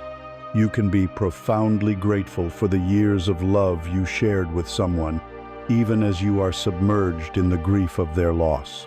You can be grateful for the strength and resilience of your body, even as you are navigating the challenges of an illness. Gratitude does not deny the darkness. It insists on acknowledging the light that is also present. It is not about ignoring the lead, it is about finding the flecks of gold that are hidden within it. The alchemical process of gratitude does not change the external facts of your life, but it utterly transforms your relationship to them, and in doing so, it changes your entire world. It takes the leaden fact of a simple meal and transmutes it into the gold of deep nourishment, pleasure, and the miracle of the earth's bounty. It takes the lead of a difficult challenge and transforms it into the gold of a lesson learned, a new strength discovered, a deeper resilience forged. As the alchemists knew, it turns chaos into order, confusion into clarity. It doesn't get rid of your problems, but it infuses you with a sense of resourcefulness and peace that makes you larger than your problems. It is the fundamental shift from seeing your life through the lens of what is missing to seeing it through the lens of what is present. This shift, and this shift alone, is what transforms the feeling of poverty into the feeling of wealth, regardless of the numbers in your bank account. How do you begin this great work? You begin where all true transformation begins, with a small, simple, consistent practice. You will create a new nightly ritual. Just before you sleep, as your mind is preparing to enter the receptive realm of the subconscious, you will find 3 specific things from your day for which you are grateful. The key here is specificity. The mind learns through concrete detail, not vague abstraction. I'm grateful for my family is a nice thought, but it has little alchemical power. I'm grateful for the specific way my child laughed with their whole body at dinner tonight is pure gold. I'm grateful for nature is lead. I'm grateful for the 2 minutes I stood outside today and felt the cool breeze on my face is gold. I'm grateful for my health is an abstraction. I'm grateful for the steady, faithful rhythm of my own heartbeat, which has been beating for me every second of this day without my command, is potent alchemy. By forcing yourself to find 3 new and specific things each day, you are retraining the searchlight of your attention. You are becoming a detective of delight, an archaeologist of small wonders. Your mind, knowing it will have this assignment at the end of the day, begins to unconsciously look for candidates throughout the day. It starts noticing the small moments of grace it was previously filtering out. It sees the kindness of a stranger. It registers the beauty of the clouds. It savors the taste of a cup of tea. You are actively rewiring your brain to see the good that is already present. As you bring each of these 3 things to mind, do not just list them. The alchemical reaction requires heat. That heat is feeling. For each item, take a moment to re-inhabit the experience and feel the genuine emotion of gratitude in your body. Let it warm your chest. Let it soften your heart. This is what truly changes your vibrational state. This practice can then expand beyond the nightly ritual. You can feel gratitude for the breath that is your anchor in the storm. You can feel gratitude for the body that carries you through this life, with all its imperfections. You can even begin the advanced work of finding gratitude for your challenges. Gratitude for the no that closed a door, only to reveal a better path. Gratitude for the failure that taught you a crucial lesson you could not have learned any other way. Gratitude for the broken heart that cracked you open and allowed more light to get in. This is the master level of the alchemist's work.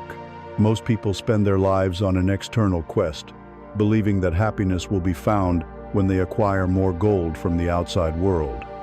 But the true alchemist knows the great work is always internal. They understand that the raw material for joy is not something to be found, but something to be transmuted. Your life, exactly as it is in this moment, with all its beauty and all its challenges, is your laboratory.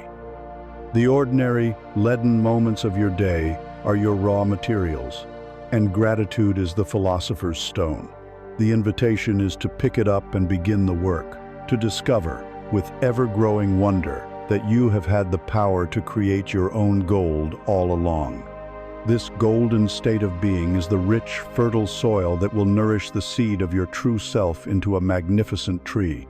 You have cultivated a relationship with your own inner world, learning to listen, to allow, and to anchor yourself in the present. But there is a particular kind of ghost that haunts even the most well-tended inner garden. It is the ghost of past hurts, the shadow of betrayal, the lingering presence of those who have wounded you. We hold on to these grievances, these resentments, believing we are holding the perpetrators accountable. We build a dark shrine to our pain in the center of our hearts, tending to it daily with thoughts of anger and bitterness. We do not realize that holding on to unforgiveness is like drinking a cup of poison every morning and expecting the other person to die. The poison does not reach them. It floods your own system, corroding your peace, embittering your joy, and keeping you chained to the very moment in time you so desperately wish to escape. To understand why we cling so tightly to this poison, we must understand the ego's profound misunderstanding of power. The ego, your inner protector, believes that holding a grudge is an act of strength. It declares, "I will not forget what they did. I will not let them off the hook." It constructs a courtroom in your mind, and in this courtroom, you are the prosecutor, judge, and jury. Day after day, you put the person who hurt you on trial. You present the evidence of their crime. You replay the painful memory in vivid detail. You deliver a verdict of guilty, over and over again. This process feels righteous. It feels like you are wielding the sword of justice. The ego believes that if you were to forgive, you would be condoning the act, signaling to the world that what happened was acceptable. It believes forgiveness is an act of weakness, a surrender that would leave you vulnerable to being hurt again. And so, it keeps the trial going, keeps the anger burning, believing it is protecting you. But your soul cares nothing for this courtroom drama. The soul yearns not for justice, but for freedom. It knows a truth the ego cannot grasp. As long as you are energetically connected to someone through the thick, toxic cord of hatred and resentment, you are not free. They are living rent-free in the most sacred space you have, your own mind. Every ounce of energy you spend replaying the past, feeling the anger, wishing them ill, is energy you are stealing from your own present moment, from your own healing, from your own future. The soul understands that the ultimate act of power is not to punish the other, but to liberate yourself. The conflict is clear. The ego demands retribution, while the soul pleads for release. You must choose which voice you will obey. It is time to redefine forgiveness, to strip it of the myths that have made it seem impossible. Forgiveness is not about them. It is 100% about you. Forgiveness is not saying, "What you did to me was okay." It was not okay. Forgiveness is simply saying, "I am no longer willing to let what you did to me destroy my peace today." Forgiveness is not reconciliation. You do not have to see or speak to the person ever again. It is not about letting them back into your life. It is about getting them out of your mind. Forgiveness is not forgetting. The scar may always remain as a reminder of a lesson learned, but forgiveness is the alchemy that stops the wound from actively bleeding, from perpetually hurting. It is a profound act of energetic hygiene. It is you, with your sovereign power, picking up a pair of golden scissors and cutting the dark, heavy cord that has bound you to that person, that event, that memory. It is the ultimate act of taking your power back. You do not do it for them. You do it because you deserve peace. You do it because your future is more important than your past. How does one perform this sacred internal act? One powerful method is the unsent letter. This is a ritual for you alone. Find a time when you will not be disturbed. Take a pen and paper, and you begin by pouring out every last drop of your poison onto the page. Do not censor yourself. Do not be polite. Write down all the rage, the hurt, the disappointment, the betrayal. Tell them exactly how they made you feel. Use the words you were never able to say. Fill pages if you need to. Empty yourself of the venom completely. This is the essential purging.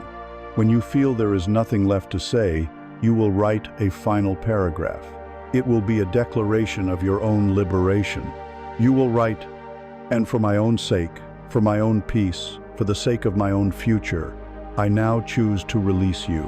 I release the need for an apology. I release the need for justice. I take my energy back. I take my power back. I cut the cord. I am setting myself free." And then you perform the final ritual. You take this letter and you safely burn it. As you watch the paper turn to ash and the smoke rise, you visualize all that heavy, toxic energy, leaving your system, transforming into neutral smoke, and disappearing into the vastness of the sky. Another path is the ancient Hawaiian practice of Ho'oponopono, true sea. It is a simple mantra of profound healing. You bring the painful memory or the person to mind, and you repeat 4 simple phrases, not to them, but to the divine, to life, to your own higher self, as a way of cleansing the wound within you. The phrases are, I'm sorry, please forgive me, thank you, I love you. I'm sorry for my role in holding this painful energy within my being for so long. Please forgive me for allowing this poison to cloud my perception and my heart. Thank you for the lesson this pain has taught me, for the strength it has forced me to find. I love you. A declaration of love to your own soul, to the divine essence of life, using love as the ultimate healing balm to wash the wound clean. Repeating this mantra is like pouring a gentle, loving solvent over the hardened residue of your resentment until it finally dissolves. Let us return, finally, to the metaphor we began with. You are the guard, sitting in a cold, dark cell. The person who hurt you is the prisoner. You hold the only key, and you have held it for years, believing your power was in keeping that door locked. Through your inner work, you finally decide you have had enough of this prison. You stand up, walk to the heavy iron door, and turn the key in the lock. The door creaks open. You look at the prisoner and you say, "You are free to go." And as they stand up and walk out of the cell, past you, and into the light, you suddenly notice something that stops your heart. You see a chain leading from their ankle, and you follow it with your eyes, only to find that it is attached to your own. You were never just the guard. You were a fellow prisoner all along, shackled to the one you sought to punish.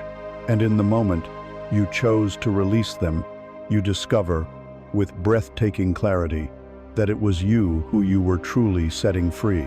Forgiveness is turning the key to your own prison cell. It is cutting the anchor rope that moors you to the past.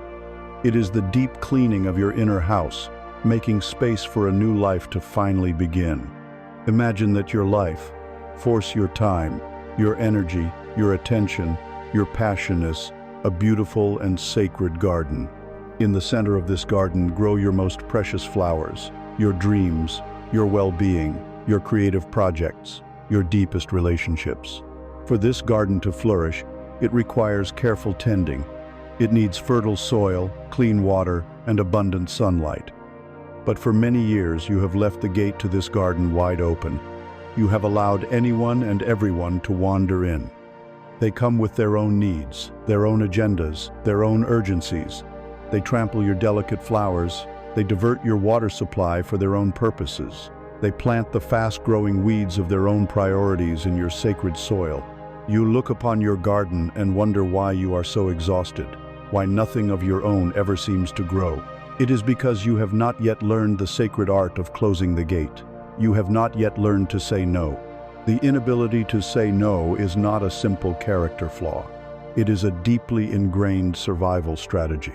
For our distant ancestors, living in small, interdependent tribes, social rejection was not an inconvenience. It was a death sentence. To be ostracized from the group meant losing access to food, shelter, and protection. The part of your brain that fears disappointing others is that ancient primal part, screaming that if you are not agreeable, if you are not helpful, you will be exiled and left to die. When you contemplate saying no, you are not just risking an awkward conversation. On a subconscious level, you feel you are risking your very survival. This fear is compounded by our conditioning. Many of us were rewarded in childhood for being the good one, the helpful child, the easygoing friend. Our sense of worth, our very identity, became fused with our utility to others. We learned the lesson that our value lies in our yes. A no feels like a fundamental betrayal of who we are supposed to be. And so, we choose the slow poison of our own resentment over the acute discomfort of someone else's disappointment. This is the great inner conflict.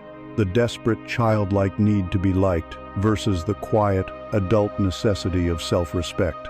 Each time you say yes, when your body, heart, and soul are screaming no, you are making a choice. You are choosing someone else's comfort over your own peace. You are prioritizing their agenda over your own life's purpose. With every unwanted yes, you hand over a piece of your sacred garden. The result is a life lived by default, a schedule filled with obligations you dread, and a profound, simmering resentment that has nowhere to go. This resentment often turns inward, becoming depression, anxiety, and a deep-seated belief that your own needs do not matter. You become a supporting character in everyone else's story, a resource to be used, rather than the sovereign creator of your own life. We must reclaim the word no, and see it not as a weapon of rejection, but as a powerful tool of creation. No is one of the most sacred and self-loving words in any language. Every time you say a clear, conscious no to something that does not align with your spirit, you are saying a thunderous, resounding yes to yourself. A no to working late is a yes to your health, your family, your rest. A no to a draining social event is a yes to the replenishment of your own energy. A no to taking on someone else's emotional drama is a yes to your own clarity and peace. No is the act of drawing a line in the sand and declaring that your garden is sacred ground. It is the word that clears the space for your own life to grow. It is crucial to understand the difference between a boundary and a wall. A wall is an aggressive, permanent structure built from fear. It is designed to keep everyone out indiscriminately. It leads to profound isolation. Many people-pleasers, after years of being exploited, finally snap and build massive walls around themselves. But a boundary is something else entirely. A boundary is a beautiful, conscious, and flexible structure. It is a gate to your garden. And the most important thing is that you hold the key. You have the power to decide who to let in and when. You have the wisdom to discern which seeds are welcome in your garden and which are weeds. A boundary is not about pushing the world away. It is about creating a safe and sacred space from which you can engage with the world in a way that is authentic, healthy, and sustainable. It is an act of loving protection, not fearful rejection. Like any art form, the art of saying no requires practice. You do not start by trying to paint a masterpiece. You start with small sketches. Do not begin by saying no to a high-stakes request from your boss or a close family member. Start with the telemarketer on the phone. Start with the casual acquaintance asking for a favor you do not have the time or energy to grant. Start by declining an invitation to an event you truly do not wish to attend. The most powerful tool in your practice is the pause. You must break the reflexive habit of the immediate yes. Create a space between the request and your response. You can do this with simple, elegant phrases. Let me check my calendar and get back to you. I need to think about that for a bit. Thank you for the offer.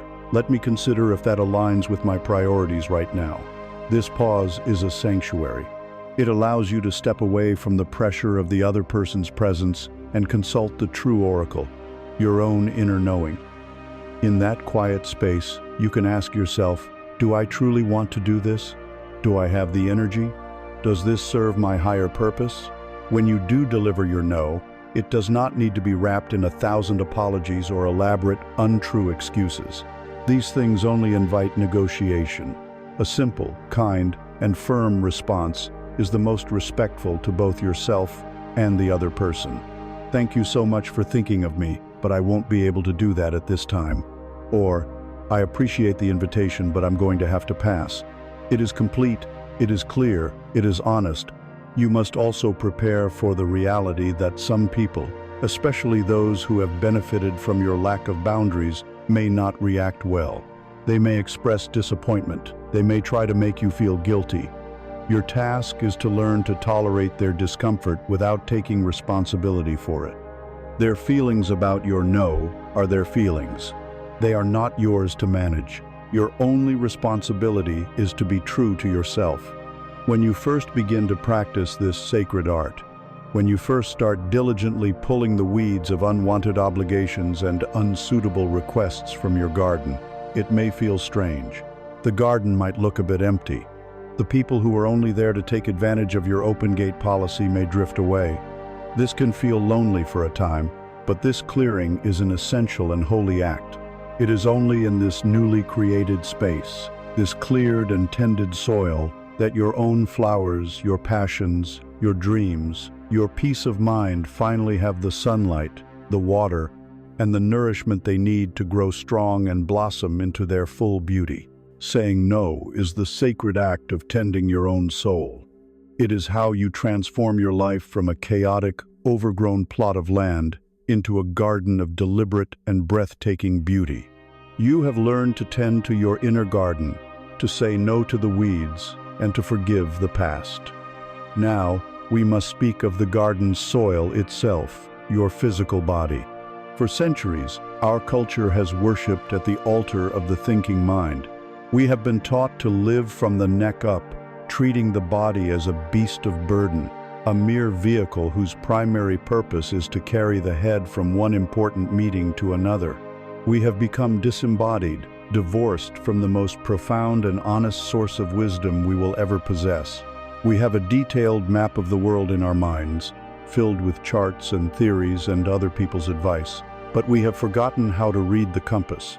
That unerring guide that always points to your personal truth, is your body. The great severing between mind and body happens for many reasons. We are educated to prioritize logic, to analyze, to reason. We are rewarded for what we think, not for what we feel.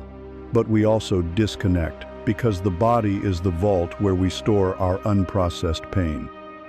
The body keeps the score. Every childhood fear, every repressed tear, every moment of trauma is held in the tension of your shoulders, the tightness in your jaw, the knot in your stomach. We unconsciously learn to numb ourselves, to disconnect from these archives of pain, because it feels safer to live in the abstract world of thought than to inhabit the raw, feeling reality of our own skin.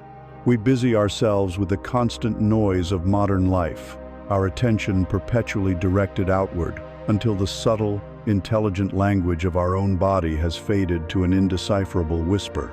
This creates a fundamental inner conflict, the logic of the mind versus the intuition of the body. Your mind is a brilliant but deeply unreliable narrator. It is a master storyteller, a cunning lawyer that can build a flawless, logical case for almost any decision, especially one rooted in fear. Your mind can convince you to stay in a job that is crushing your soul because the security is good and the benefits are practical. Your mind can rationalize staying in a relationship that depletes your life force because we have so much history and it would be too complicated to leave.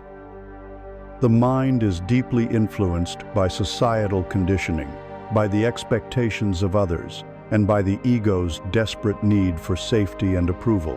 The mind, for all its brilliance, can and will lie to you. It will build elegant prisons of logic and call them sensible life choices. The body, however, does not know how to lie. It is incapable of deception. It is a pure, resonant instrument that responds to the energy of a situation, not the story your mind tells about it. Its language is not complex prose. It is the simple, direct, and undeniable vocabulary of sensation. The body has a yes and a no, and they are clearer than any verbal answer you could ever receive. The body's yes feels like an opening, an expansion. It is a subtle sense of lightness in your chest, a relaxation in your shoulders, a warmth that spreads from your heart. It is a feeling of leaning forward, of moving toward. The body's no is a feeling of constriction, of closing down. It is a tightening in your gut, a clenching in your jaw, a sudden coldness or heaviness. It is the feeling of recoil, of wanting to pull back and protect your center. This is your compass. It is your soul speaking to you through the honest, unfiltered medium of your flesh. Your body is a divine instrument, a finely tuned compass constantly pointing toward your true north direction of greatest alignment, authenticity, and well-being. To ignore its signals is to navigate the treacherous oceans of life without your most essential tool.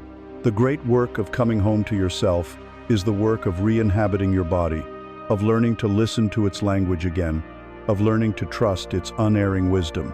This begins with the simple practice of a body scan. This is not an exercise in relaxation, though relaxation may be a byproduct. It is an exercise in inhabitation. Find a quiet time and place where you can lie down and be undisturbed. The act of lying down is itself a surrender of the mind's upright, controlling posture. Close your eyes, take a few deep breaths, anchoring yourself in the present. Then, begin a slow, deliberate journey of your attention through your own body. Start with the toes of your left foot. Without wiggling them, simply bring your full, gentle awareness there. Your only task is to feel. What sensations are present? Tingling, warmth, numbness, pressure? There are no right or wrong answers. You are not trying to change anything. You are simply noticing. You are re-establishing a connection with a part of yourself you have likely ignored for years. Slowly, move your attention to the sole of your foot, your heel, your ankle. Then up your calf, your shin, your knee. Take your time. Move through your entire left leg, then your right. Move through your pelvis, your stomach, your lower back. Notice the rising and falling of your belly with each breath. Travel up your chest, your upper back, your shoulders. Journey down each arm, to your hands, to the tips of each finger. Travel up your neck, your jawa common storehouse of tension, your face, your eyes, and finally, to the very crown of your head. You have come home. You have visited every room in the house of you. Practicing this regularly, even for just 10 minutes a day, rebuilds the neural pathways between your thinking mind and your feeling body. It is like tuning a radio to a station that has been filled with static for years. At first, the signal is faint, but with consistent practice, it becomes clearer and clearer. You begin to notice the subtle shifts in your body, not just when you are lying down, but in the midst of your daily life.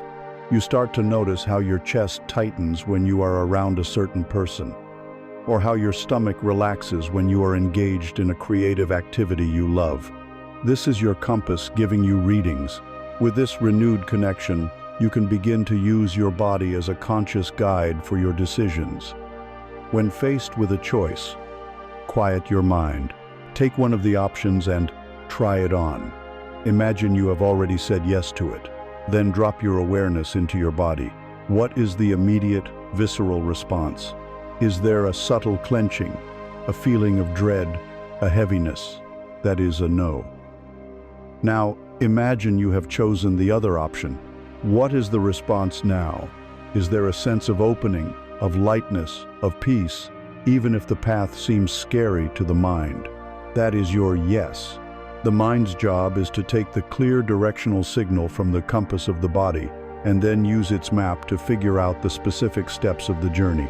The compass provides the direction, the mind provides the strategy. For too long, you have tried to navigate your life using only a crumpled map filled with other people's routes and warnings. You have ignored the perfect, ever-present guidance system within your own skin. The result has been confusion, self-doubt, and a life lived at a distance from your own truth. The invitation now is to come home, to unite the map with the compass, to trust the wisdom that speaks not in words, but in the undeniable language of sensation. When you become an embodied being, you no longer need to seek answers from the outside world. You carry your true north within you. You are your own guide. This deep, grounded, physical presence is the very earth upon which a healed, authentic, and truly guided life is built. You have begun to cultivate your inner world, to set boundaries, and to listen to the wisdom of your body. Now, we must turn our attention to the great and often painful classroom where all this work is tested, our relationships with other people. It is a strange paradox of life that the people who have the capacity to cause us the most intense emotional pain, the ones who trigger us, irritate us, and infuriate, Use are often our most potent spiritual teachers in disguise. They are living, breathing mirrors. And the image they reflect back to us is not a reflection of who they are, but a direct, unfiltered reflection of the unhealed, unacknowledged, and unloved parts of our own inner world. Imagine you walk into a great hall filled with mirrors. Some are perfectly flat and clear, and in them you see a pleasing, familiar version of yourself. These are the easy relationships in your life, the people with whom you feel comfortable and seen. But other mirrors are warped and distorted. They are carnival mirrors that make you look grotesque, exaggerating features you despise. In one, your nose is enormous. In another, your body is squat and twisted. Your immediate instinct is to recoil in horror. Your first thought is, what a terrible, ugly mirror. You might even feel an urge to throw a rock at it, to shatter it, to destroy the thing that is showing you such a monstrous image. You blame the mirror for the reflection. This is the very same process that unfolds in our relationships. Deep within the subconscious mind of every human is a realm known as the shadow. The shadow is a metaphorical bag where we have stuffed all the parts of ourselves that we deemed unacceptable in order to be loved and to survive in our family and society. It is where we hide our anger, our greed, our neediness, our arrogance, our vulnerability, our lazy-ness-y trait that did not fit the self-image of the good person we were trying to be. We do not destroy these parts, we simply disown them. But what is disowned does not disappear. It seeks to be seen, and the primary way it seeks to be seen is through the mechanism of projection. We project our own unclaimed shadow onto the people around us. The things that bother you most in others are very often the things you cannot bear to see in yourself. The other person becomes a living screen upon which you play the movie of your own unacknowledged inner life. The trigger, that intense emotional reaction, is a sacred alarm bell. It is your own soul calling for your attention, pointing with unerring accuracy and saying, "Look here, this is a part of you that needs healing. This is a part of you that needs to come home." Herein lies a great fork in the road of personal growth. The easy path of blame versus the courageous path of self-inquiry. The path of blame is the ego's default setting. It is the path of pointing the finger outward. He is so arrogant. She is unbearably needy. I can't stand their negativity. This path is seductive because it reinforces our own sense of righteousness. It keeps our self-image pristine and places the cause of our discomfort entirely outside of ourselves. It makes the other person the problem. But this path leads only to a life of perpetual conflict, judgment, and victimhood. You will simply move from one frustrating relationship to another, forever meeting the same difficult people, never realizing that the common denominator is you. The path of self-inquiry is the path of the soul. It requires the immense courage to turn the pointing finger of blame back around into a question mark aimed at your own heart. It is the willingness to ask the difficult questions. When you are infuriated by someone's arrogance, the question becomes, what is it about their arrogance that triggers me so intensely? Is there a part of me that is secretly arrogant, and I despise seeing it mirrored back? Or conversely, have I so repressed my own confidence for fear of being seen as arrogant that their freedom to be self-assured feels like a personal attack? When you are irritated by someone's neediness, the question becomes, what is my relationship with my own needs? Have I denied my own needs for so long that seeing someone else freely express theirs feels threatening and burdensome? This is the work. This is the path to wholeness. Your relationships are a sacred curriculum designed by your own soul for its own evolution. Every person who crosses your path is a teacher. The easy ones are there to show you what love and acceptance feel like. The difficult ones are your graduate-level instructors, here to show you exactly where you are, still trapped, still wounded, still not free.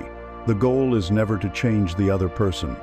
You can spend a lifetime trying to fix or shatter the mirror, but you will never change the reflection that way.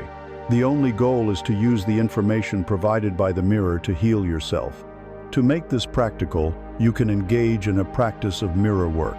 The next time you feel that powerful emotional charge, that trigger, toward another person, see it as a signal to begin.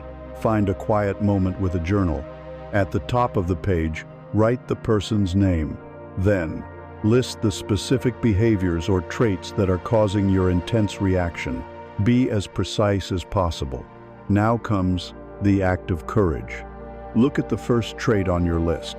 Let's say it is, they never listen. They are completely self-absorbed. Now, hold up the mirror. Ask yourself, with a commitment to compassionate honesty, where am I this way? Where in my life do I fail to listen? In what situations am I self-absorbed? Perhaps you listen well at work, but you realize you don't truly listen to your partner. Or perhaps you see that you have a deep fear of being unheard, and so you project that quality onto others as a defense. Look at the next trait. They are so lazy. Ask yourself, what is my relationship with rest? Do I mercilessly drive myself and judge anyone who does not share my frantic work ethic? Is their laziness triggering my fear of my own exhaustion? The purpose of this inquiry is not to find fault with yourself or to heap on more self-blame. The purpose is to find the disowned part of your shadow and welcome it home. It is to look upon your own repressed laziness, your own arrogance, your own neediness and say, I see you. You are a part of me. You are welcome in the wholeness of my being. This principle also works in the positive. The people you deeply admire, the qualities that you are intensely drawn to in others, their courage, their creativity, their freedom, these are also mirrors.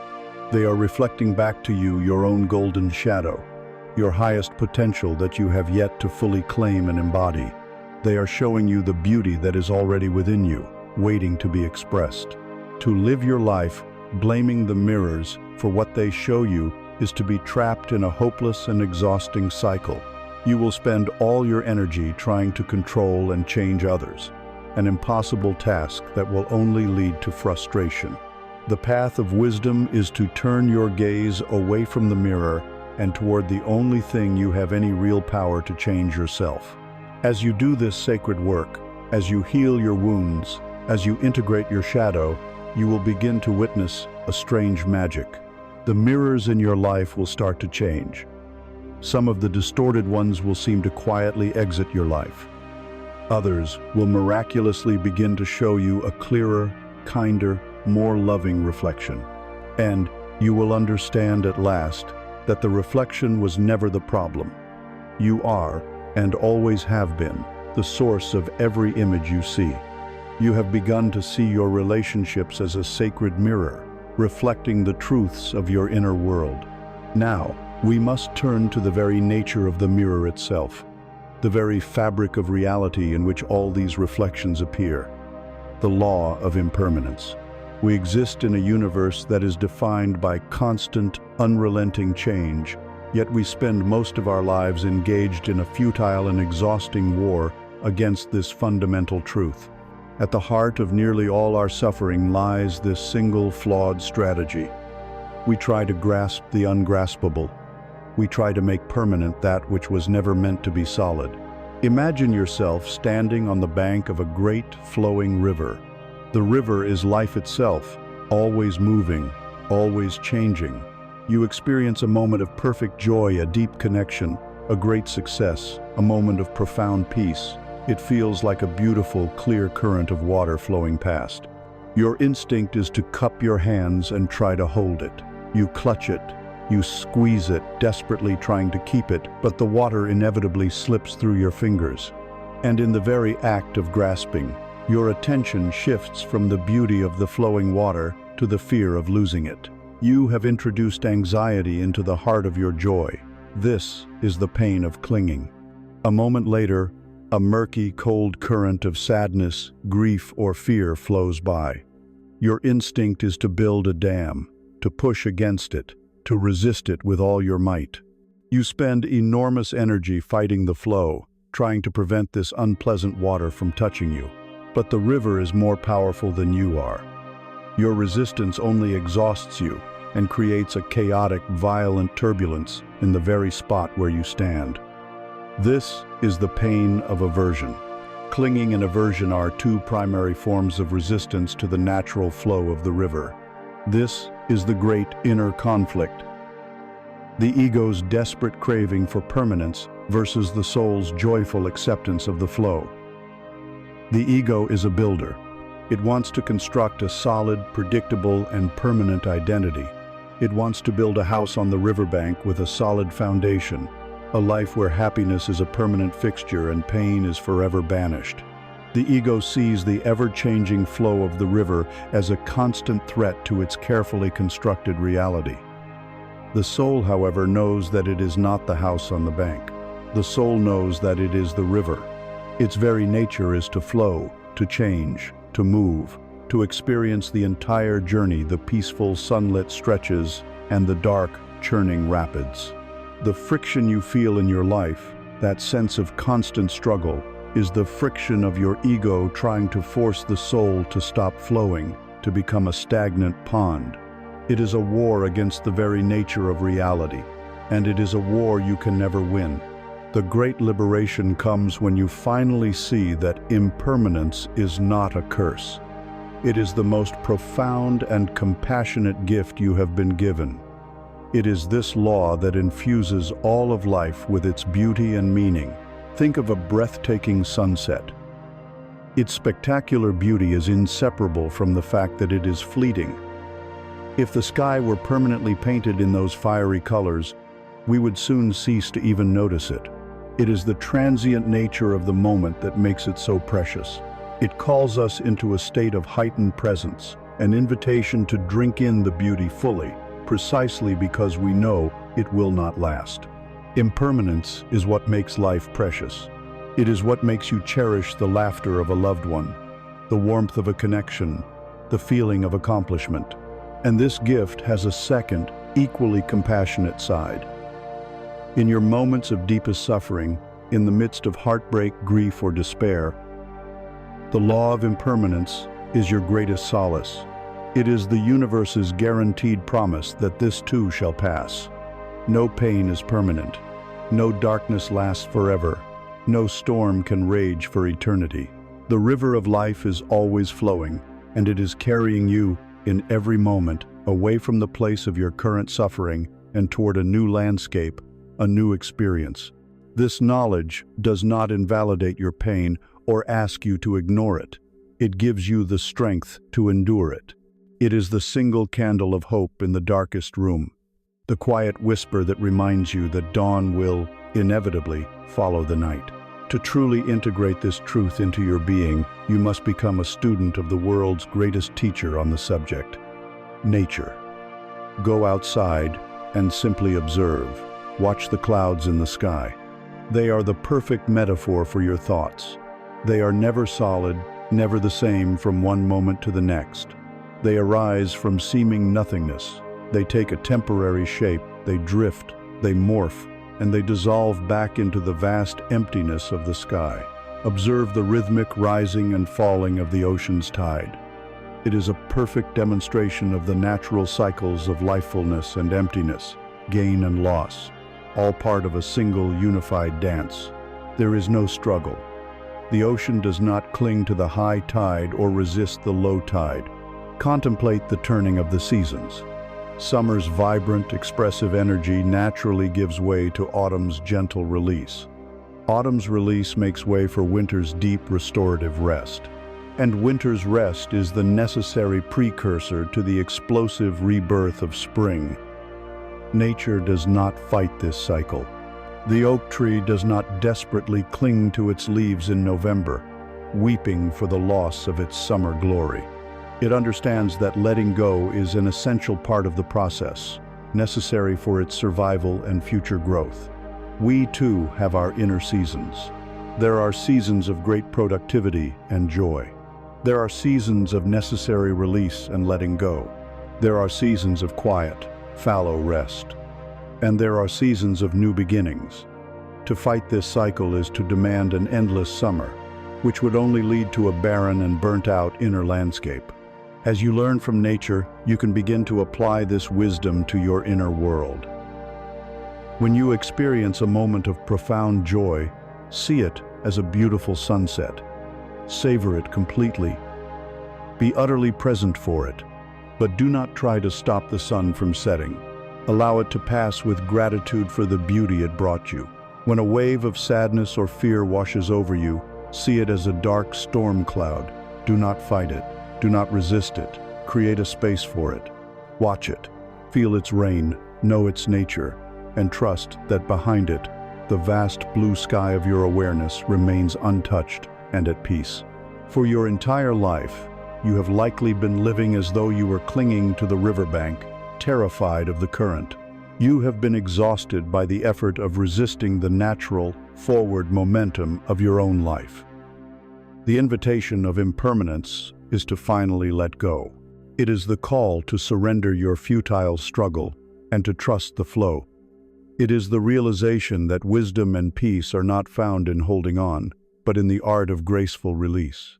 When you stop fighting the river, you can finally begin to dance with it. You discover a profound and resilient peace that is not dependent on circumstances being stable or permanent, but is rooted in your own fluid, adaptable, and trusting heart. You become one with the flow, and that is the essence of a truly healed and liberated life. You have learned to stand as the sky, to flow with the river of impermanence, to see yourself in the mirror of others. Now, we arrive at the very source of your creative power. For your entire life, you have been trying to create, to achieve, to build, to love, but you may have been doing so with a fundamental misunderstanding of the laws of energy. You have been trying to draw water from a dry well. Imagine this well. Its stone walls are cracked, the earth around it is parched, and you stand beside it, day after day, with a bucket and a rope, filled with a desperate, aching thirst.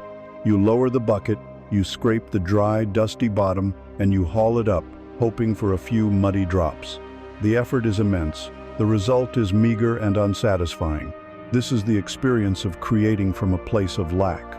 This state of lack is defined by the pervasive belief that your well-being is contingent upon something external. It is the syndrome of, I will be happy when, I will feel worthy when I get the promotion. I will feel secure when I have more money in the bank. I will feel whole when I find a partner to love me. This mindset places your peace, your worth, and your happiness in a perpetual future that is always just out of reach. It turns your life into a frantic and exhausting chase. When you act from this place of inner drought, you emit an energy of neediness. It is the subtle, desperate frequency of, please validate me, please choose me, please complete me. In a job interview, it comes across as trying too hard. In a relationship, it manifests as clinginess and insecurity. In your creative work, it feels like forcing and striving, a desperate attempt to wring a few drops of inspiration from a dry mind. And the universe, in its wisdom, responds to this energy. Like trying to catch a butterfly with a clenched fist, your desperate, grasping energy paradoxically repels the very things you are chasing. Even on the rare occasion that you succeed, when you finally get the job, the partner, or the achievement you were so desperately seeking, the relief is shockingly temporary. You drink the few muddy drops of external validation, but your thirst is not quenched. Why? Because the problem was never the absence of water in the bucket. The problem was the dryness of the well itself. The emptiness was internal. And so, your mind quickly identifies a new, better, bigger external goal. A new bucket of water that you believe will finally be the answer. You begin the frantic, effortful process of scraping the bottom of the well all over again, trapped on a treadmill of striving and disappointment. The great inner conflict, then, is between two fundamentally different modes of action: acting to get versus acting to express. Acting to get is the way of the dry well. The primary motivation for your action is to acquire something from the outside world in order to fill the perceived void within you. The action is merely a means to an end. It is transactional, strategic, and often tinged with the anxiety of potential failure. Acting to express, however, is the way of a full well. The motivation is not to get anything, but to allow the fullness that is already within you to overflow into the world. A true artist creates not to get fame, but because a vision within them demands expression. A true leader leads not to get power, but to express a deep desire to serve and to create a better world. A person in a healthy relationship loves not to get validation, but as a natural overflow of the love they have for themselves. The action is an end in itself. It is joyful, generative, and magnetic. The most powerful and effective way to change your life is to stop focusing on the frantic activity of drawing water. It is to turn your attention away from the bucket and the rope and to focus on the well itself. The core message is this: you must heal the well first. Your primary work is not to get, but to be. It is to cultivate a state of inner fullness, of enoughness, independent of any external condition. True, sustainable, and joyful creation is never a desperate grasp. It is always an effortless overflow. When you act from a place of already feeling whole, already feeling worthy, already feeling abundant, your actions are infused with a calm, centered, and radiant energy. You are no longer chasing. You are attracting. This is the true, practical secret behind the law of attraction. The universe does not respond to the words you say or the things you frantically wish for. It responds to your vibrational state of being, the song your soul is singing in every moment. If you are singing the song of "I am not enough," the universe will faithfully provide you with experiences that match that frequency. To create abundance, you must first inhabit the feeling of abundance. To create love, you must first embody a state of love.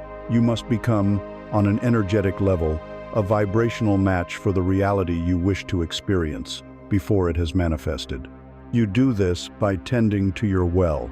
The practice, then, is to consciously connect with your own inner fullness before you act. Before you start an important project, before you make a sales call, before you walk into a meeting, before you write a single word, take 5 minutes. This is your pre-action ritual. Close your eyes. Take a few deep, anchoring breaths. Let go of any thought of the outcome. Release the need to get anything from what you are about to do. Your sole focus is to connect with the feeling of wholeness that is already within you. You can do this by practicing gratitude, by feeling deep appreciation for the blessings already in your life. You can do this by remembering a time when you felt completely confident, capable, and at peace, and allowing that feeling to fill your body again. Or you can simply connect with the silent, sky-like awareness within you, the part of you that is already whole, complete, and untouched by any circumstance. Generate the feeling state of, "I am already enough." This action is not a desperate plea to fill a void. This action is a joyful opportunity to express the fullness that I am. Then, from that place of calm self-possession, you begin. You will be astonished at how the quality of your action transforms. The striving ceases. The forcing relaxes. An intuitive flow begins to move through you. Your words will have more weight. Your presence will have more power. Your creations will have more life. You are no longer scraping the bottom of a dry well. You are simply opening a channel and allowing the artesian spring of your own inner being to flow through you and into the world. For so long, you have been trying to solve your thirst while ignoring the state of your own well. You have blamed the world, your circumstances, and your luck for your lack of water. The invitation now is to let go of the bucket and the rope. Sit by your well. Do the sacred work of healing its cracks with self-acceptance. Allow the rains of grace to fall through the practice of forgiveness and presence. Tend to your own inner source. And you will find that as you heal, the well begins to fill. And one day, you will look, and you will see that its water is full to the brim, a still, clear mirror reflecting the sky. And then, it will begin to overflow, effortlessly nourishing everything around you, not because you are trying, but because it is its nature. You are not a beggar, hoping for a few drops from the world. You are a living wellspring. Your purpose is not to get, it is to overflow. You have filled your inner well and are learning to create from a place of fullness. Now, we must build a structure around this well, a sacred architecture to protect and honor the new life that is growing within you. In our chaotic, hurried, and often profane modern world, we have lost the ancient and essential art of ritual. We have come to see our lives as a series of tasks to be completed, a frantic rush from one obligation to the next. But the human soul does not thrive on efficiency. It thrives on meaning. Ritual is the practice of deliberately infusing the mundane with meaning. It is the art of transforming a simple action into a sacred ceremony. It is the way we build a lighthouse on the shores of our own being. Imagine yourself as the captain of a ship, navigating the vast ocean of your life. Some days the sea is calm and the sky is clear, but many days are shrouded in a thick, disorienting fog of confusion, busyness, and doubt. On these days, you cannot see the horizon. You lose your sense of direction. You feel lost. A ritual is the rhythmic, predictable, and dependable beam of a lighthouse. The light does not part the fog. It does not calm the sea. But it cuts through the obscurity, providing a single, unwavering point of reference. It is a signal that you send to yourself, reminding you of the solid ground of your own intentions, reminding you of the way home. It brings order to the chaos and orientation to the disorientation. The human psyche craves this rhythm and order. We are creatures of habit and symbol. For millennia, our ancestors lived lives that were deeply interwoven with rituals to mark the changing of the seasons, to honor birth and death, to sanctify the daily meal.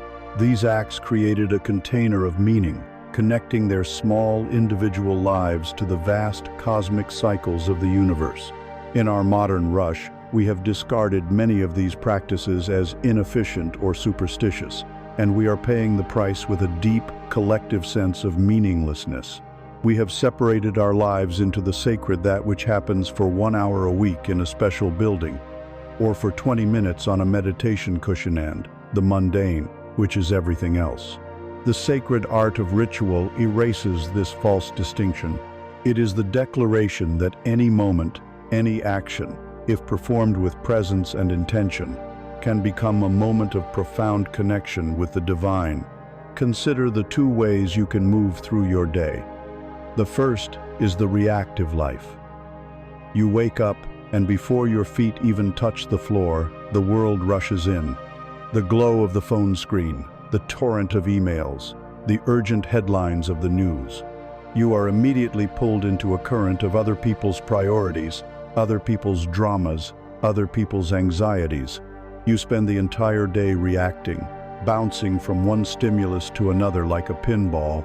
At the end of the day, you collapse, feeling drained, scattered, and with a nagging sense that your day happened to you, rather than being lived by you.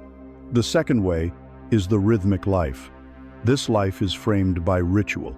A morning ritual carves out a small, sacred sanctuary of time that belongs only to you, before the world has a chance to make its demands. In this space, you are not reacting. You are proactively setting the energetic tone for your day. An evening ritual provides a conscious closing bracket. It is a time to deliberately let go of the day's stresses, to process its lessons, and to prepare your body and soul for deep, restorative rest. This is a life lived with intention. It has a gentle, underlying rhythm that provides structure and stability, even when the events of the day are chaotic. The beauty of ritual is that you do not need to add a dozen new, complicated activities to your already busy life. The most potent magic lies in transforming what you already do. Consider your first drink of the morning, whether it is coffee, tea, or simply a glass of water. This can be a rushed, mindless act of consumption performed while scrolling through your phone. Or it can become a sacred 5-minute ceremony. As you prepare it, you do so with full presence. As you wait for the water to boil, you breathe. You feel the warmth of the mug in your hands. You inhale its aroma. Before you take the first sip, you hold the mug and silently set an intention for your day. It can be a single word: peace, patience, courage. As you drink, you do so slowly, savoring the taste, feeling the warmth spread through your body, knowing you are internalizing your intention. The simple act has been transformed from a mundane habit into a powerful ritual of consecration. In the same way, a shower can become a ritual of cleansing. As the water flows over you, you can visualize it washing away not just the dirt of the day, but the energetic residue, the stressful conversation, the lingering anxiety, the thoughts that are not yours. You can watch it all spiral down the drain, and you can step out feeling not just physically clean, but psychically renewed. A simple evening walk can become a ritual of release. With each step you take, you can name a worry or a burden from your day and consciously imagine yourself leaving it behind on the pavement, becoming lighter with every footfall. To begin, create one small, simple ritual for yourself. The morning or the evening are often the most powerful times. Designate a small space, a particular chair. A corner of a room as your ritual space. Keep it simple. The power of a ritual lies not in its complexity, but in the focused intention and consistent repetition you bring to it. Your ritual might have three components. First, a signal to begin, such as lighting a single candle. The act of striking the match and bringing flame to the wick is a powerful symbol of bringing consciousness into the darkness. Second, an act of presence. This could be writing down 3 things you are grateful for, as we have discussed. It could be reading a single paragraph from an inspiring book. It could be performing 10 rounds of the box breathing technique. It should be something simple, repeatable, and meaningful to you. Third, a signal to end, such as gently blowing out the candle, signifying that you are now taking the piece of this sacred time back out into the world with you. Performing this same small act, day after day, carves a groove in your consciousness. It creates a reliable pathway back to your center, a doorway you can open at will.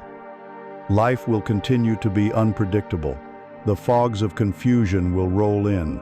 The storms of chaos will rage. Your ritual is not a magic shield that will prevent these things from happening. It is your lighthouse. It is the steady, faithful beacon you have built with your own hands, on your own shore. And every time you see its light, you will remember who you are. You will remember your intention. You will remember the way home.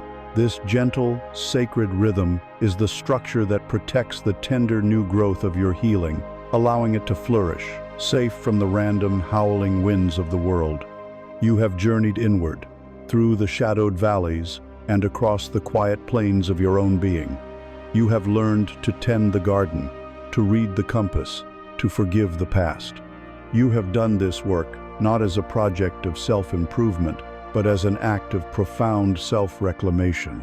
And now we arrive at the beautiful, effortless consequence of this inner transformation. We arrive at the radiance of a healed heart. This is the stage where your healing ceases to be only about you and naturally begins to ripple outward, becoming a silent, powerful gift to the world.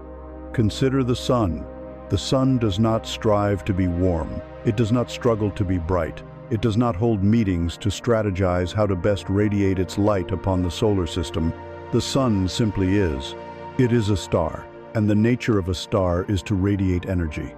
As a natural, effortless consequence of it being true to its own nature, planets are warmed, seeds germinate, and life flourishes in its presence. The sun offers its greatest gift, not through effort, but through being. This is the model for the final stage of your healing. The work shifts from the conscious doing of healing practices to the effortless being of a healed presence. You must understand that your inner state is not a private affair. It is a broadcast. Every human being is constantly transmitting and receiving energetic information. Our nervous systems are in a silent, perpetual conversation with one another. When you are in the presence of a deeply anxious person, you can feel a tension in the room, even if they are smiling and saying everything is fine. Their agitated nervous system is sending out a signal that is received by your own.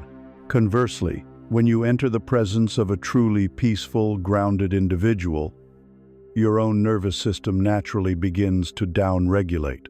Your breathing may slow, your shoulders may relax, all without a single word being exchanged. They are a lighthouse, and your own ship naturally orients itself toward their steady light. As you have done your inner work, your own fundamental broadcast has changed. By learning to be the sky and not the cloud, by anchoring yourself in the breath, by healing your relationship with your inner critic, you have recalibrated your entire nervous system. Your baseline has shifted from the frantic, vigilant frequency of fight or flight to the calm, open, and safe frequency of rest and digest. People feel this. They may not have the language for it, but they register you on a primal level as a safe harbor. They feel more at ease in your presence. They feel they can breathe more deeply. You have become a source of peace, not because you are trying to be, but because peace is what you are. This new state of being will fundamentally change how you relate to the suffering of others. Previously, when you were still operating from a place of inner lack and anxiety, you may have been a fixer. When a friend came to you with a problem, your own discomfort with their pain would have spurred you into immediate action. You would have jumped to offer solutions, to give unsolicited advice, to share a story about how you solved a similar problem, to frantically try and cheer them up. This fixing is rarely for the other person. It is for us. It is an attempt to alleviate our own anxiety by quickly resolving their uncomfortable feelings. It can be subtly invalidating, carrying the unspoken message. Your distress is making me uncomfortable, so let's get rid of it as quickly as possible. Or, you are not capable of finding your own solution, so you need mine. A healed heart knows a deeper way. It understands that you cannot walk another person's path for them. You cannot do their inner work. To try is an act of ego. Instead of trying to fix, you learn the sacred art of holding space. To hold space is to offer the profound gift of your own non-anxious, loving presence. It is to become a wide, safe, and sturdy container in which another person can have their own emotional experience without any pressure from you to change or hurry up. It is to trust that they, like you, have an inner compass and the capacity to find their own way. Your peace becomes the quiet room in which they can finally hear the whispers of their own soul. This is the core of your new purpose. Your greatest service to the world is not to become a frantic fixer of its problems, but to do your own inner work so thoroughly that your very presence becomes a healing force. Your calm de-escalates conflict in your family. Your patient listening fosters genuine connection at your workplace. Your non-judgmental acceptance gives your friends permission to be their authentic selves. You do not need to preach. You do not need to teach. Your life becomes the sermon. Your being becomes the lesson. The practical application of this is the art of deep listening. The next time someone is speaking to you, especially if they are sharing something difficult, set a silent intention. My only purpose here is to listen. My only goal is to understand. As they speak, resist the powerful urge to formulate your response. Do not think about what advice you will give or what story you will share. Simply listen. Listen with your whole body. Face them. Let your posture communicate openness. Listen for the feelings beneath their words. Are they feeling hurt, scared, confused, or angry? You can offer simple, reflective statements that show you are hearing them. Not advice, but validation. That sounds incredibly difficult. I can hear how painful that must be for you. It makes sense that you would feel that way. And learn to be comfortable with silence. When they pause, do not rush to fill the space. The silence is where they are processing. It is where the most important insights arise. By offering this rare and beautiful gift of your full, undivided, and peaceful attention, you are doing more to help than 1,000 pieces of advice could ever accomplish. You are giving them the space to heal themselves. This is the effortless radiance of a healed heart. You have spent this journey tending to your own inner sun, learning to clear away the clouds of false belief and calming the storms of emotional reactivity. Now, your work is simply to shine. You do not need to worry about who is receiving your light or whether they appreciate your warmth. That is not your concern. Your only responsibility is to continue being the sun, to continue your own practices, to continue living from a place of inner fullness and peace. Your presence, your calm, your radiance, this is your gift. It is the most valuable offering you will ever make to the world, and it is given effortlessly, silently, and beautifully, just by being you. You have walked a long and sacred path back to yourself. You have journeyed from the noisy battlefield of the inner war to the quiet garden of the tended soul. You have learned to speak to yourself with a gentle word, to anchor yourself in the storm, and to radiate the light of a healed heart. Now, we arrive at the final, subtle, and most powerful understanding of this journey. We arrive at the relationship between your intention and the universe itself. We arrive at the profound truth that the universe does not only hear your words, it listens, most intently, to your silence. Imagine a master gardener. She has spent seasons preparing a plot of earth, removing the stones of past hurts, pulling the weeds of false beliefs, and enriching the soil with the compost of self-compassion and forgiveness. Then, with great care and clear intention, she plants a single precious seed. She waters it. This planting, this setting of the intention, is the active part of the work. It is the asking, the desiring, the gentle word that sets the creative process in motion. Now, what does the wise gardener do? Does she come back every day, frantically dig up the seed to see if it has sprouted, and anxiously measure its progress, number? To do so would be to destroy the very thing she wishes to grow. The wise gardener, having done her part, now enters the most crucial phase of creation. She trusts the unseen process. She steps back. She holds a space of patient, quiet confidence, knowing that in the darkness of the soil, a sacred and intelligent unfolding is taking place, governed by laws far older and wiser than her own. Her faith, her quiet knowing, is the very atmosphere that allows the seed to germinate. Her silence is the ultimate act of creation. For too long, we have approached our relationship with life, with the universe, like a foolish and anxious gardener. We have been taught that to create what we desire, we must strive, hustle, and force. We repeat affirmations with a frantic intensity, trying to shout down our own inner doubt. We grip our visualizations with a white-knuckled desperation, trying to control every detail of the outcome. This frantic activity, this noisy pleading, is not a sign of faith. It is the ultimate symptom of disbelief. We are not actually trusting the universe. We are trying to micromanage it. We are not surrendering our desire. We are trying to wrestle it into submission. We are constantly digging up the seed because we do not fundamentally trust in the silent, miraculous process of growth. The great inner conflict at this stage is between loud, effortful striving and quiet, trusting surrender. The loud striving is the prayer of the beggar. It is the energy of please, please, please, sent from a place of lack and separation. It is filled with the frantic noise of fear, the fear that you haven't asked correctly, the fear that you are not worthy of receiving, the fear that you have been forgotten. The quiet knowing, however, is the communication of the co-creator. It is the calm confidence of a master who has placed a custom order with a master artisan, knowing it will be crafted and delivered in perfect time. There is no need to shout or to plead. The request has been heard. The energy is one of peace, of receptivity, of unwavering trust. It is the energy of sovereignty. Your intention, your gentle word, your clear desire, this is the arrow. Your work is to knock this arrow on the bowstring of your heart and to aim it clearly at what you wish to create. This is the active, focused part. But the power that sends the arrow flying, the force that allows it to reach its destination, is the release. It is the act of letting go of the string. That release is trust. That release is surrender. To continue to strive, to worry, to obsess over the outcome, is to keep holding the bowstring taut.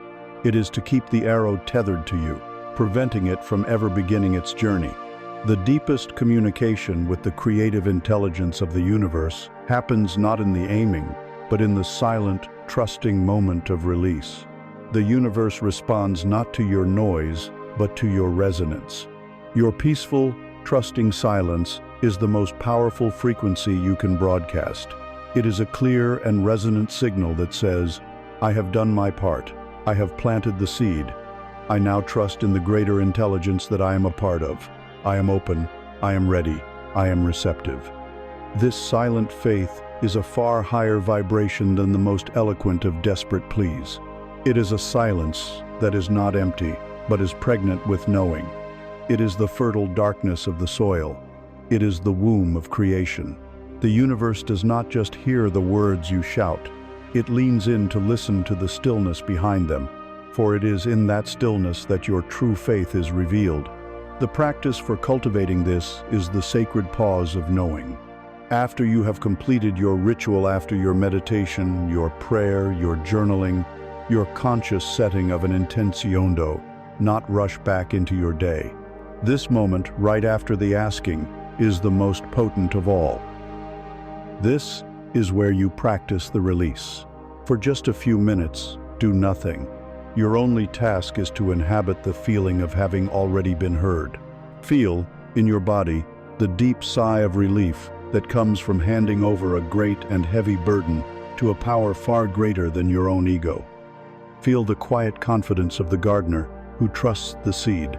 Feel the calm of the master who knows the order has been received. You are no longer in a state of asking. You are now resting in a state of receiving. In this sacred pause, you must also release your attachment to the how and the when. Your job is to be clear on the what of your desire and to embody the feeling of its fulfillment. The universe, with its infinitely complex and intelligent matrix, will orchestrate the how in ways that your conscious mind could never imagine.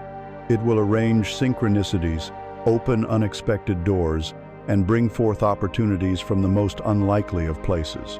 To obsess over how your desire will manifest is to claim that your small, logical mind is wiser than the universal intelligence. It is to take the arrow back, to dig up the seed. Your work is to trust the process. This is the beautiful culmination of your entire journey. You began by trying to silence the deafening noise of the inner war. You journeyed through the practices of creating intentional silence, of listening to the whispers of your body, of quieting the voice of the critic. Now, you arrive at a new kind of silence. It is not an empty silence, but a rich, full, and powerful one. It is the silence of absolute trust. It is the quiet hum of a soul at peace, knowing it is a beloved and powerful co-creator with life itself. This is the ultimate ground of being. From this place, you do not need to shout to be heard. You simply have to be in your own quiet faith and know that the entire universe is leaning in, listening to the beautiful, resonant silence of your healed and trusting heart. The journey is long, and you have walked it with courage. We have traveled from the deafening noise of the battlefield within to the quiet, resonant hum of a soul at peace. We have seen that the path to healing is not a climb to a distant, perfect summit, but a gentle, persistent turning inward. It is not a great war to be won, but a quiet conversation to be had. The entire transformation, the whole of this sacred journey, begins not with a roar, but with a whisper. It begins when you choose, just for a moment, to replace a word of harshness with a word of gentleness. Imagine your inner world as a vast desert, scoured for years by the sandstorms of self-criticism, anxiety, and fear. The storm was your unhealed life, a relentless turbulence that left the landscape barren and parched. But now, the work you have done has caused the winds to cease. The dust has settled. A great, profound stillness has fallen over the dunes. The sky above you, the sky of your own awareness, is clear, boundless, and serene. And into this deep quiet, the first gentle word you offer yourself falls like a single drop of rain. It is not a thundering downpour, not a dramatic flood. It is a soft, patient, and gentle shower. It seems like such a small thing against the immense backdrop of the desert, But this gentle rain, offered consistently and with love, soaks into the dry earth. It sinks deeper than the surface, reaching the seeds of life that have been dormant beneath the sand for years, waiting. These are the seeds of your true potential, your joy, your creativity, your capacity for deep love. Awakened by the moisture of your own self-compassion, they begin, at last, to stir. A tiny green shoot pushes its way through the sand, then another and another. Your healing is not just the absence of the storm. It is the beginning of new life. It is the transformation of the barren desert into a quiet, blossoming garden. The purpose of this journey was not to promise you a life without future storms. The winds of life will blow again. The goal was to help you become a wise and seasoned traveler of your own inner landscape. It was to give you a compass, an anchor, and a shelter. It was to remind you that when the storms do come, you now know how to find stillness within them. And when they pass, you know the secret of the gentle rain. You know how to bring healing and new life back to your own sacred ground. The power is not in never getting lost. It is in knowing with absolute certainty the way back home. And that path, the path that leads you out of any darkness, is always paved with a single gentle word offered first and most importantly to yourself. Be still. Be kind. The journey continues.